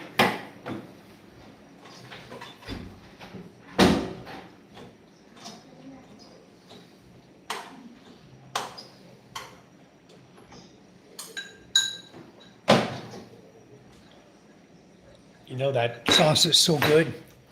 That shrimp sauce she made here that they have, that they made for the shrimp, so tasty. I'm just gonna put it right over some rice. And I'm gonna have shrimp sauce rice. And then I'm gonna go get some black pepper. And sprinkle a little black pepper on it. I bet this is gonna be really, really tasty. I'm not gonna put any sriracha on it. I'll just put some black pepper on it. Anyway, how are things going over there where you are, David? Naz, how are you? You have waves. We had a few waves out there. John Lanham. Long time no see, John. Thanks for coming in. Been a long time. We've been so busy with things. I try to pay attention to what's going on in the chat and people that come back and visit us. I appreciate you coming back. Thank you. We've been really, really busy. A lot going on in the last few months. But today I had to take a day and go fishing.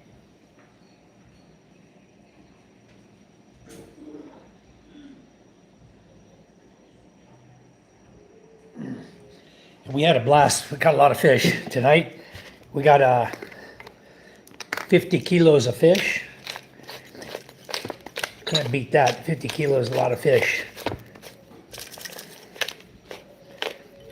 I like the fresh ground pepper much better than the black sprinkle on powder, you know? To me, the fresh ground is so much tastier than that. Ooh, and the smell with fresh ground black pepper. Wow, so yummy. Anyway, what I'm having is, we had shrimp. So I took the sauce here. I took the sauce and put it over my rice. I'm just gonna have a little bit of rice tonight. Should be pretty good. I got Nightbot in my chat again tonight, huh? Hello, thanks for the guitar, David. Yes, thank you for lots of fish. Dave says, hi, Charm. Deidre, hello, Deidre. Long time no see. Thanks for coming back. We've been so busy. We were out tonight fishing. We got 50 kilos of fish. Over 100 pounds of fish tonight. Thank you. Thanks for coming in. Gooey McDougal, nice catching, brother. Thank you. Yeah, it was a good catch, huh? Benny and me, good morning. We had a great time tonight, you know. We need the boys to start focusing on sales so you can bring in the profit. Yeah, enjoying a beer. I'm going to. All right, David, very good. Feeling better? You're healing up from your shrapnel, I hope. Yeah, Eddie, time for a red horse. Cheers, folks.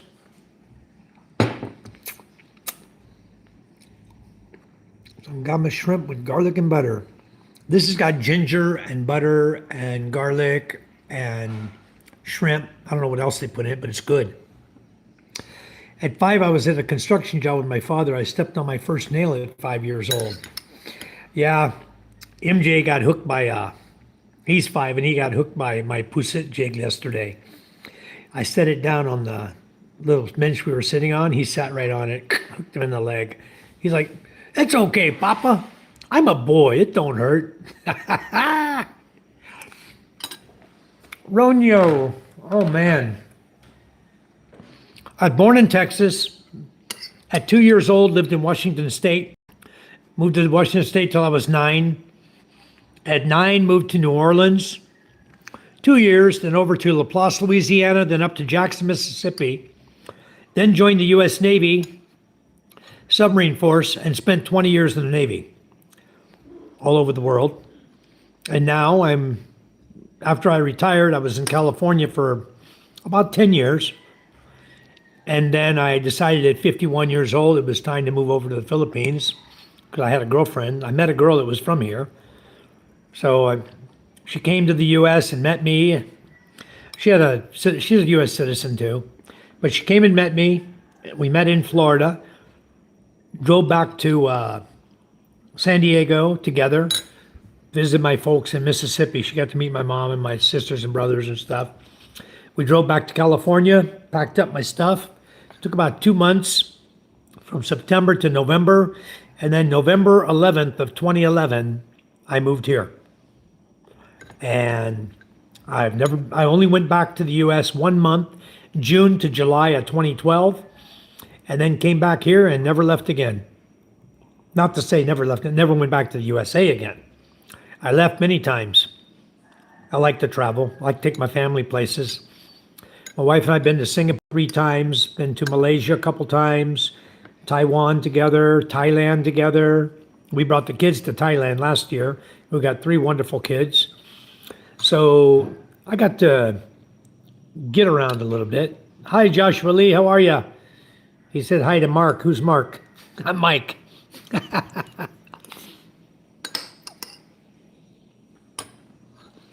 But good to get in here and chat with you folks. You know, that was a fun fishing journey, but tiring as well. We left at 4:30. It's already 10:11. Wow. 5.5 hours on the water. Yeah, it's okay, Joshua. I'm having a red horse. I won't remember names by tomorrow anyway. I'm just kidding. I had a red horse at 3 o'clock. I had an apple beer in the water. You guys saw that on my live feed. And it was hot. I didn't take cold beer, so I had 1 beer. And then you're waking up, not had your morning tea. Good. Okay, David, sounds good. That's good. I'm glad you're doing great too. That's awesome. Look forward to seeing you when you get here. You know, we're going to have PK over here next month. He's coming in May. He was in the chat earlier tonight. I don't know if he's still with us or not. I haven't seen him chatting a bit. He'll be coming May. He'll be at my house at May 10. And then I think he has plans to go to Panay Island, Cebu, a couple other places while he's here. He wants to go visit some other people he's met online. Should be very good. He'll have a good time. From here, where I live, it's easy to get to Cebu. It's easy to get to Panay Island. They're just simple ferry rides or boat rides, you know, very easy. There's no driving involved, not too much, just getting to the city to catch the ferry, you know. Yep, sounds good, David. I'll wait for your email. Cool. Your 12 hours, yeah, it's 10:15 a.m. Yeah, it's 10:15 p.m. here. Exactly, 12 hours difference. All this fishing talk, I'm going to hit up a dam, lock off Mississippi to fish for blue cats. Nice. Carp, buffalo, and sturgeon. Just what I used to do out there. Yeah. I used to live in Louisiana, Mississippi, and May 20th is your birthday. All right, David. I wish you could be here for your birthday. Wouldn't that be nice? Be the hell out of there and get over here. That'd be really cool if you could get done with your contract and get your ass over here. I don't know what's going on over there. Everything's like blah, blah, blah, blah, you know? All these the lion-ass Iranians, they don't know how to tell the truth, you know? And now they're fighting amongst themselves, killing each other. So let them go at it. We'll have to just back off and let them kill each other, you know? That's horrible. Mm-mm. This shrimp sauce is really good. Did anyone hear about at Lake of the Ozarks, Missouri, that they skinned paddlefish, left nasty messages, and killed a protected fish? I didn't hear about that. I did not hear about that. But that's terrible. Protected fish should not be killed. I wish I could be there very much. Yeah, I know you do. This place compared to where you're at is like heaven, you know? We'll be out there on a boat fishing right now, drinking beers, huh? 9,000 reward by the guide's crazy crap. Wow. It's a big reward. I don't know anything about it, so I'm just going to not have to get a reward, huh?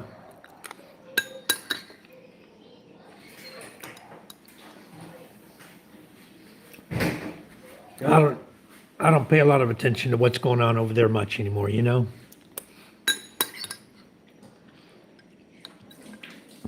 I watch a little bit of news, but mostly what I'm interested in It's not happening in the USA, it's happening in Iran.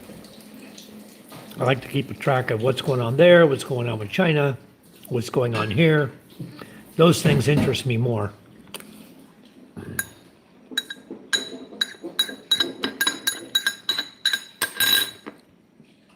Basically, I pay attention to things that could possibly affect me. That's what I'm looking at.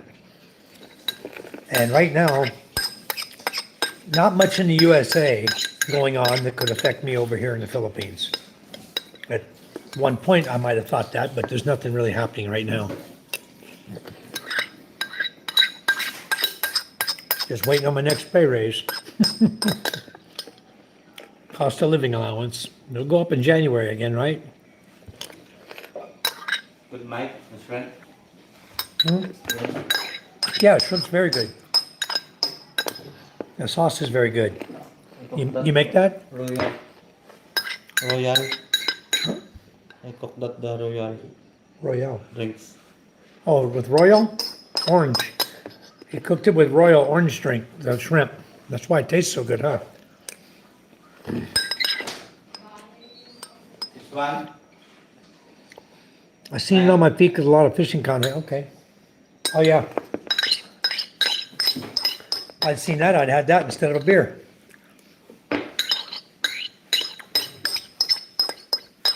I just wanted something cold to drink, so I grabbed a beer. I knew that was cold.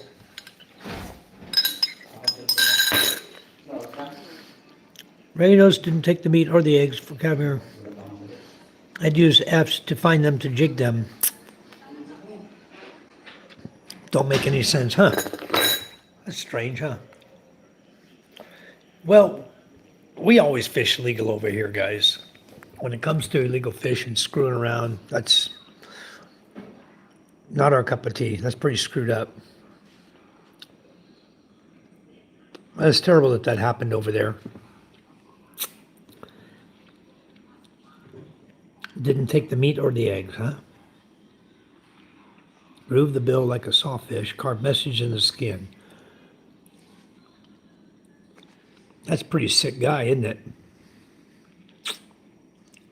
Wow. That's a pretty sick guy. Yep, Joshua Lee, that's the best way to do it, isn't it? Fish legally. The Bud Files, good morning, sir. Yeah, demented, to say the least. That's a demented guy. He's got to carve messages in fish, kill protected species.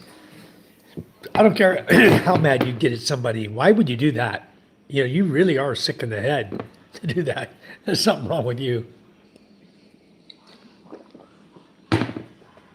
So tomorrow, guys, we lost a poussette yesterday, a big one, out of the net, because we didn't have a dip net. And I came home, I was going to make a dip net today, and I forgot all about it. I was busy with all this other crap going on. Forgot all about it. I was helping Charm. We were cleaning up in the house and here and doing little chores and things like that around here. So tomorrow morning, because today we lost another fish over the side, just a gumaw. But it just, I asked, where's the dip net? I finally said it fell overboard. We always set it on the Kauaian when we're fishing, right? So we can grab it and dip it real quick. Probably went to reach for it, knocked it right in the water. I didn't see it. It wasn't there yesterday and it wasn't there today. So it happened on the fishing trip before I started riding with them again. And so anyway, I have some number 8 steel bar. I will just bend it, make a nice big loop. And I got green net here. I'll put it on and make a nice dip net out of it. And then we'll have a dip net on the boat again. I'll make a nice one so it'll really get down there and catch that fish and he falls in the water. Thing is, I got to find a long enough Kauaian pole. Somewhere around here I have some Kauaian. I'll get some bamboo, make a pole, and hook it to it and tie it on really good, and then we'll have a new dip net, homemade dip net. I live in Florida now, and man, people are crazy everywhere. Yep. Florida man, on my birthday, a dude stole an ice cream truck. Wow. Isn't that crazy? You guys live in a crazy place, huh? You must live in the USA, right? I'm just joking. I know that. I know you're in the USA, but my God, you imagine the stupidity that everybody goes through over there? Unbelievable. People here in the Philippines aren't living like that. They don't steal ice cream truck, you know? But I guess if you're hungry for ice cream, you could. That's crazy. My mom and dad does to Port St. Joe on the hidden coast in the Gulf. They live there, Port St. Joe, Joshua. Always Florida, man. Yeah. You guys, I like your governor. I like Ron DeSantis. I like that guy.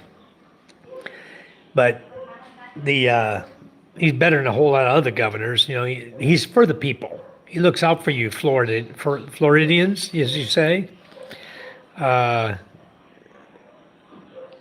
They take RV. Oh, okay. Very nice. You know it's bad when an African American says, I wish there's more nice people like you in the world.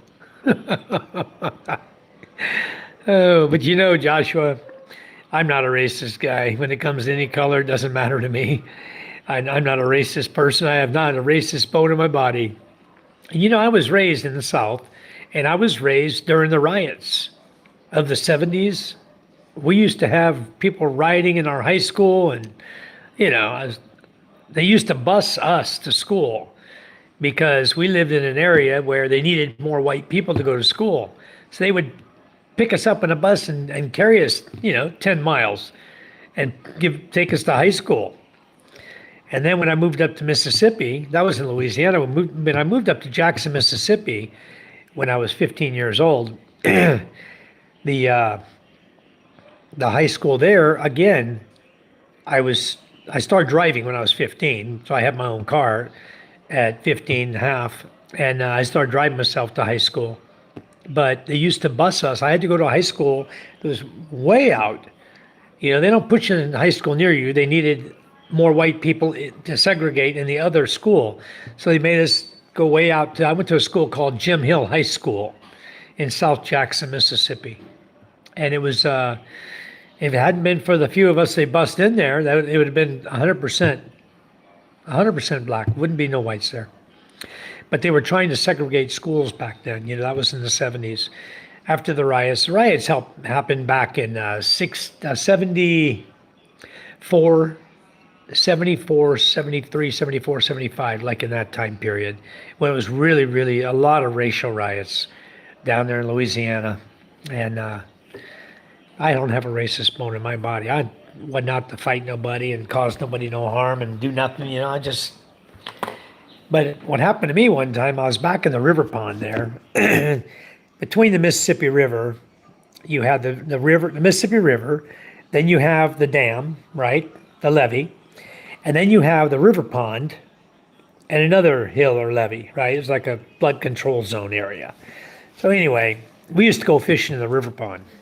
And Gio says, hi, Charm. Hey, Mike. Hi, Gio. So I was fishing down there in the river pond one day with a couple of my buddies, high school buddies. We were in, I think, grade 9 or something.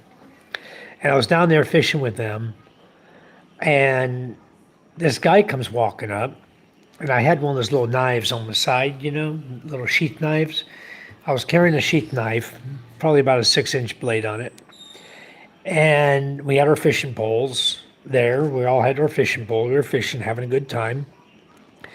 Michael, we did 50 kilos sold and probably about 3 or 4 kilos to everybody. Even the guys who showed up to help us on the boat at the end, they gave them several kilos too, or at least 1 kilo. So everybody got fish.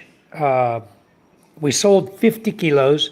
We probably caught closer to 60, and we ended up, I don't know who took the eels. There may still be an eel stuck in the boat. We had one eel there that was like 4 foot long. And then we had another one we caught that was about 2.5 foot long and a big old fat eel. The long one was about this big around. The other one about that big around. I don't know who got him. I didn't see the eel in the bottom of the boat. He could have got out of the net and squirreled all the way back to the engine compartment, as far as I know. He could be back there by the engines right now because there was some water in the boat.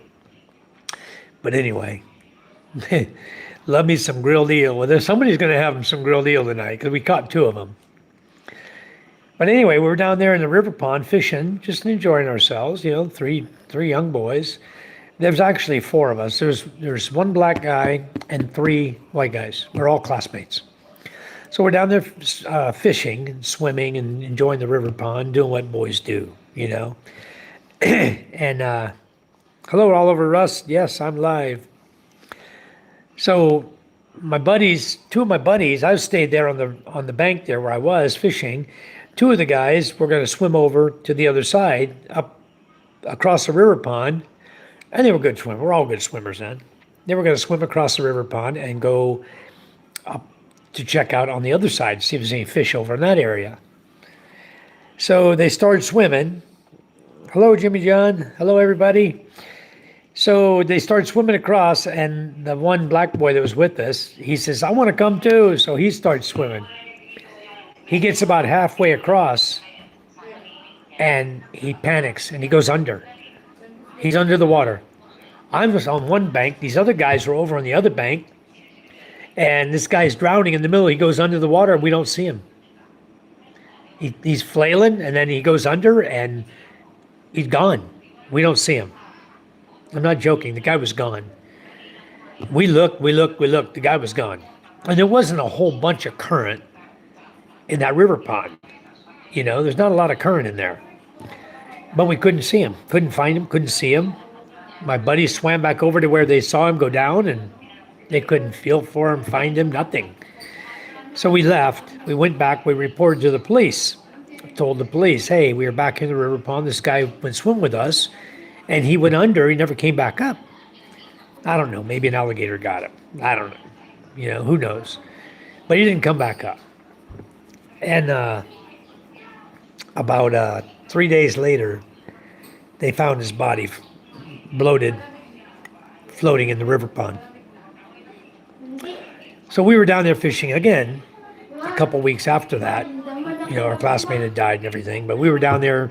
We go back there because there's a lot of good bass fishing over there. So we went down there fishing again.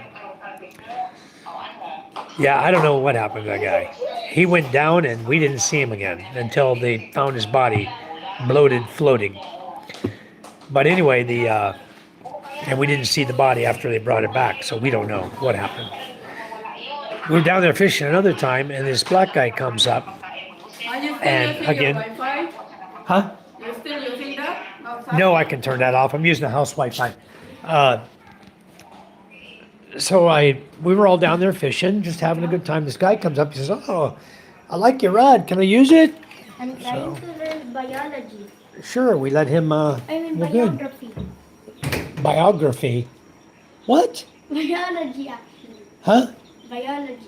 You're trying to learn biology? Yeah. That's a good subject. Yeah. That's cool. What do you want to know about it? Nothing. I just searched it up and wrote it on my Oh, okay. Well, good. You study biology on my because little notebook. you'll need that. You're going to grade 9? When, grade 8? When do they teach biology at your school? I don't know. I Well, it's just- 8, 9, or 10. I learned biology, I think, in 10th grade. 9th or 10th grade. I forgot which. I learned algebra in 7th grade. I know. I was doing Which algebra I was learning 1. in Roblox. Yeah. I was learning algebra in I'm Roblox. glad you're learning all this stuff. That's awesome. Let me take this mini inside. So anyway, this guy comes up and wants to check out our fishing poles. He borrowed my buddy's pole. My buddy, he says, hey, can I use your pole? And he handed him his pole, let him use it. We didn't think nothing about it. So the guy cast one time out in the water and then threw the pole in the water. And we're like, what the hell did you do that for? You know, so my buddy's waiting out here to get his fishing rod back. And the guy comes up to me, oh, you have a knife? Let me see your knife.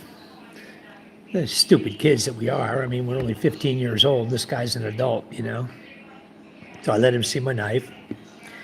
Then he grabbed me and put the knife to my throat. Oh yeah, Papa, I didn't put And then he biology. started telling us why he was really there. He was I there put biography. to find out who had killed his brother. I put biography instead of Biology. yeah, Well, you better change that, huh?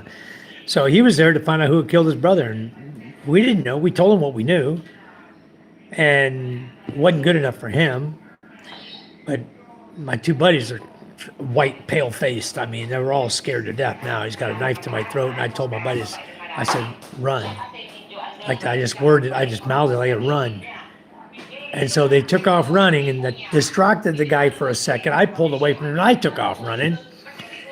And I'll be damned, the guy threw the knife at me. It went over me, landed in front of me. I snatched it up and kept on running.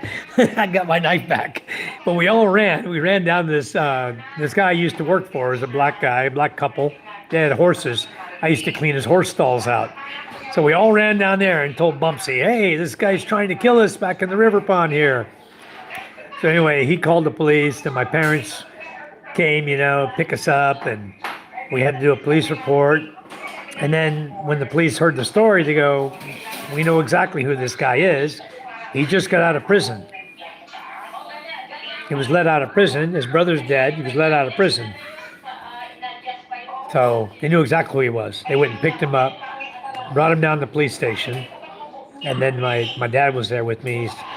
The police asked, you want to press charges against him? My dad said, no, it's not necessary.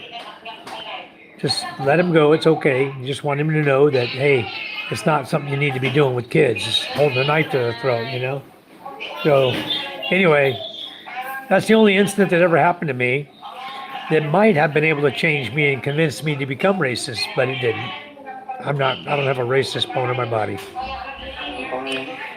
Never have, never will. And I joined the Navy, and the Navy, you can't have that lifestyle either, so you don't do that. Yeah, biology, I know that one. Mitosis, pour half a pitcher of beer into an empty pitcher, then fill both pitchers back up. You know that one, huh? That's why my grandpa told me to carry a 380 when I was 13 in Branson area. Yeah, good idea, huh? Oliver says, Jimmy, email me. Got some things to show you. It's ormst@gmail.com. 0763. All right. I'm sure glad you guys know each other. A lot of guys on my chat know each other. It's really, really kind of crazy. Even Sam Lamb, right? Sam Lamb went to Atlanta to have lunch. Sam Lamb's back in Dumaguete right now. He just put his motorcycle, it's an ADV, on Facebook for sale today for 130,000 pesos. He said, I want to buy a car. My comment was, why don't you keep your bike and buy a car? It's better to have both here. I guess maybe he doesn't feel safe. Hi, Zoo. Welcome back. Thank you for coming in. I don't remember the last time I watched your live. So you're Navy. Yeah, I'm retired U.S. Navy, submarine sailor. If I'm a racist, I failed my whole life. I did too. Anyway, I never have been, never will be. Just something I don't do. I don't look at things that way in life. Everyone is a person, Sam Lamb is a ghost. Yeah, he's over here. He's in Dumaguete right now with his girlfriend. I think he's in Valencia, and he's trying to sell his motorcycle. I had a guy clean his sniper rifle. Then he pointed at me and told my grandpa, gave me a snub nose to carry because I fish all the time at Table Rock Lake. Table Rock Lake. I've heard of that lake before. Very cool, Joshua. Anyway, my wife's getting on the girls now. It's 10:30 at night and the girls are still awake. I'm still sipping on a beer. Get on me next. We are going fishing tomorrow, Jimmy John. We definitely are going fishing tomorrow. It's when you catch this many fish, you keep going back until there are no more. You go and you go and you go every day. And it's pretty awesome. We caught all we caught tonight. So you saw the one guy, he came in, he dropped his net 10 minutes early. But he saw us there and he wanted to drop his net to interfere with us, to cause us to go fish in a different direction. Okay, he wanted to be the first to drop going that way. Well, he dropped going that way, so we turned and we came back and we dropped going the opposite way. So we caught over 50 kilos tonight. We probably caught about 60. I don't know how many that guy caught. Maybe he caught 5 or 2 or 3 like we did last night. Caught 7 last night that we sold. So maybe he did the same thing we did last night. He was over on that end and we were on this end and the fish were over here. So karma got him, I think. I will never know because we don't know the guy. We don't know who the boat was. So it don't matter. But yeah, we're definitely going tomorrow. Normal Filipino time of sleep for most men or boys in a sense around 4 p.m. or more. Sleeping is for the weak. It's 10:30 here now, so sleeping will happen soon for me because I got things to do tomorrow, and I want to go fishing tomorrow too. And we had a lot of fun tonight. Hey man, y'all take care. Nice chatting stories. Thank you, Ronu. Ronyo, come back and see us. Expat Live, Philippines. You're late. To good Lord. We just got back from fishing. We caught over 50 kilos that we sold, so decided I'd have a cold one and get ready to go to bed. Okay, well, thanks for coming in, Expat Philippines. I appreciate it a lot. I did see you in the live feed earlier. I believe I saw you. I commented a little bit. Yeah, Oliver, I'm having one of those little 500, half liter. It's a good beer. So anyway, tomorrow we'll go fishing again. Tomorrow I'm going to make a dip net, so I'll have a dip net. We won't lose nothing. And I just got to figure out some better way to handle the YouTube, the Wi-Fi Mini on the boat. Right now I'm putting it on my tripod, screwing it on the top of the tripod on the bottom of the battery. It's got a screw hole there on the bottom of the battery. You see right there in the middle? Got that screw hole. So I screw that right on top of the tripod, fits perfect, nice and tight. And then I strap the tripod with rubber, thin rubber, I cut off an inner tube. I tie that to the Kauai on 3 different directions so the tripod is fixed. And then this mini, I turn it and it's up against the Kauai post in the back there, so it can't move, can't go nowhere, it's tight. And then I got my other tripod with my phone I'm holding, okay, because there's really nowhere to set it down, and I don't want to set it down and get knocked overboard. So then tonight, when we were going to clean the nets, you saw me, I had to tie the tripod to the front post so that you guys, I could face the camera back watching the nets so you guys could watch us clean the nets, clean the fish out. So we were humping it. We were getting the fish out of that net pretty quick. And then I guess my father-in-law didn't feel we were doing it quick enough. He needed to come help us because he knew we were going to arrive home and have lots of fish to clean still. So he came up and jumped in there. And then we got so engrossed in taking the fish out of the net, we got blinded by the solar light above us, right? Looking at the fish in the nets. So when you turn and you look at the shoreline, it's hard to recognize where you're at. So we look, we had to stop, block out the light so we could see the darkness, so we could figure out where on the shoreline we were, because we were in Hong Kong when we started, and then we head home, and you follow the shoreline back, you got all the places, you know where all the different villages are. So you're following the different villages back, and we get to one, I'm looking, I said, that doesn't look like maybe that's San Antonio, Quinana Dutai there. But it looks like they have a blackout. There's no lights. It's like very dark now. Then my father, no. He looks good. No, that's La Mocab. Keep going. San Antonio down here. So we did. I kept going. I ended up driving the boat because he wanted to get the fish out of the net. And he kept throwing the net over on me to take fish out. Then the boat would go off in a direction, because nobody was steering it. So I ended up just grabbed the rudder and I told him, I'll just drive the boat home. You guys get the fish. Let him have it. I like my fish all kinds of ways. We do it in sinigang. We do it fried. We grill it. Any kind of way. We even, tomorrow morning, my brother-in-law is going to take the carajo and some other fish, take the meat off the bone. Early in the morning, he'll be taking the meat off the bone. Then he'll mix it with cornstarch, little cornstarch and flour and salt and pepper and whatever other spice he wants to put in it, a little garlic powder or whatever. Then he'll roll it, he'll put it in a pot. He'll have a big bowl with a bunch of mixture in it, right? Like, it looks like pancake batter, pretty much, when he's done, right? A little thicker. But then what he'll do is he'll take a spoon, he'll dip a spoon in it, get a spoonful and drop it in hot oil and makes fish balls, right? Really, really delicious. Fried fish balls. Super good. Yummy, yummy. But tonight I had shrimp. This was shrimp. Come on and join me. There's still some left. I got to put it in the ref. Cool it down. So I had shrimp tonight. But we have all kinds of ways we cook fish. We really, really love fish. You know, it's really delicious. Anyway, guys, I'm going to go ahead and stop my live feed. I've been at it for a while now. I appreciate all of you coming in and watching my live feed.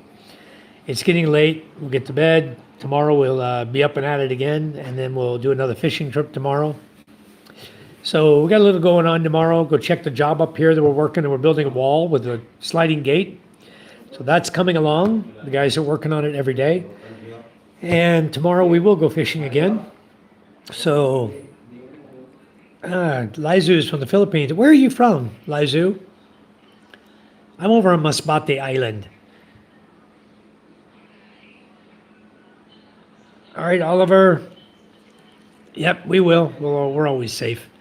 So we'll see you tomorrow. You guys all take care. I was waiting on Lizu to just tell me where he's from. Where are you from, Lizu? What part of the Philippines? Cebu? Anyway, we're right in the middle, as you know. Masbate Island is right in the middle. Hello, John Anthony. I wish I was in a position to just up and go. I'd love to help y'all. Well, there's always something over here. That's what I did when I was 51. I just said, I'm out of here and moved over here, and that's what happens in life. You know, I don't go back. I just stayed here. There's always something going on in the Philippines, you know, but there's no time like the present. I'm from Kidapawan here in Mindanao. Ah, okay, very nice. I've never been to Mindanao, never. And one day maybe I will go. But for now, I don't have any plans to go over there right now. We were talking about going to Davao. I've been to CDO, but I don't really consider Cagayan de Oro as Mindanao. You know, I consider everything Davao and south as Mindanao, but CDO is still part of the main island there. So anyway, I guess I have been to Mindanao. I've been to CDO one time. Went over there to look at a swimming pool, an area a guy wanted to build a swimming pool in. Back when I was helping my friend that builds swimming pools. So anyway, that's another story for another day. All right, guys, thanks for coming in. I much appreciate it. Love you guys. God bless you all. And we'll see you tomorrow. I'll get my my live feed posted up from tonight. I got one from yesterday, a fishing trip, but we only caught like 7 kilos. John says, it's great to be somewhere you're appreciated. That's the idea. I'm here, but I'm sure someone like myself would be far more appreciated there. You would, John Anthony. I guarantee you would. So what I tell people is, if you have some income, it doesn't matter if you're as little as $500 a month. If you got some income, depending on your age, you know, you can look in the future and see that Social Security will be coming in the future. Then you just got to make it until you start drawing Social Security. And then that jumps that's an income, you know, good income for you. Oliver says, come to Davao, you're invited. Thank you, Oliver. One of these days we'll be there. Charm wants to go too. Maybe our next vacation trip.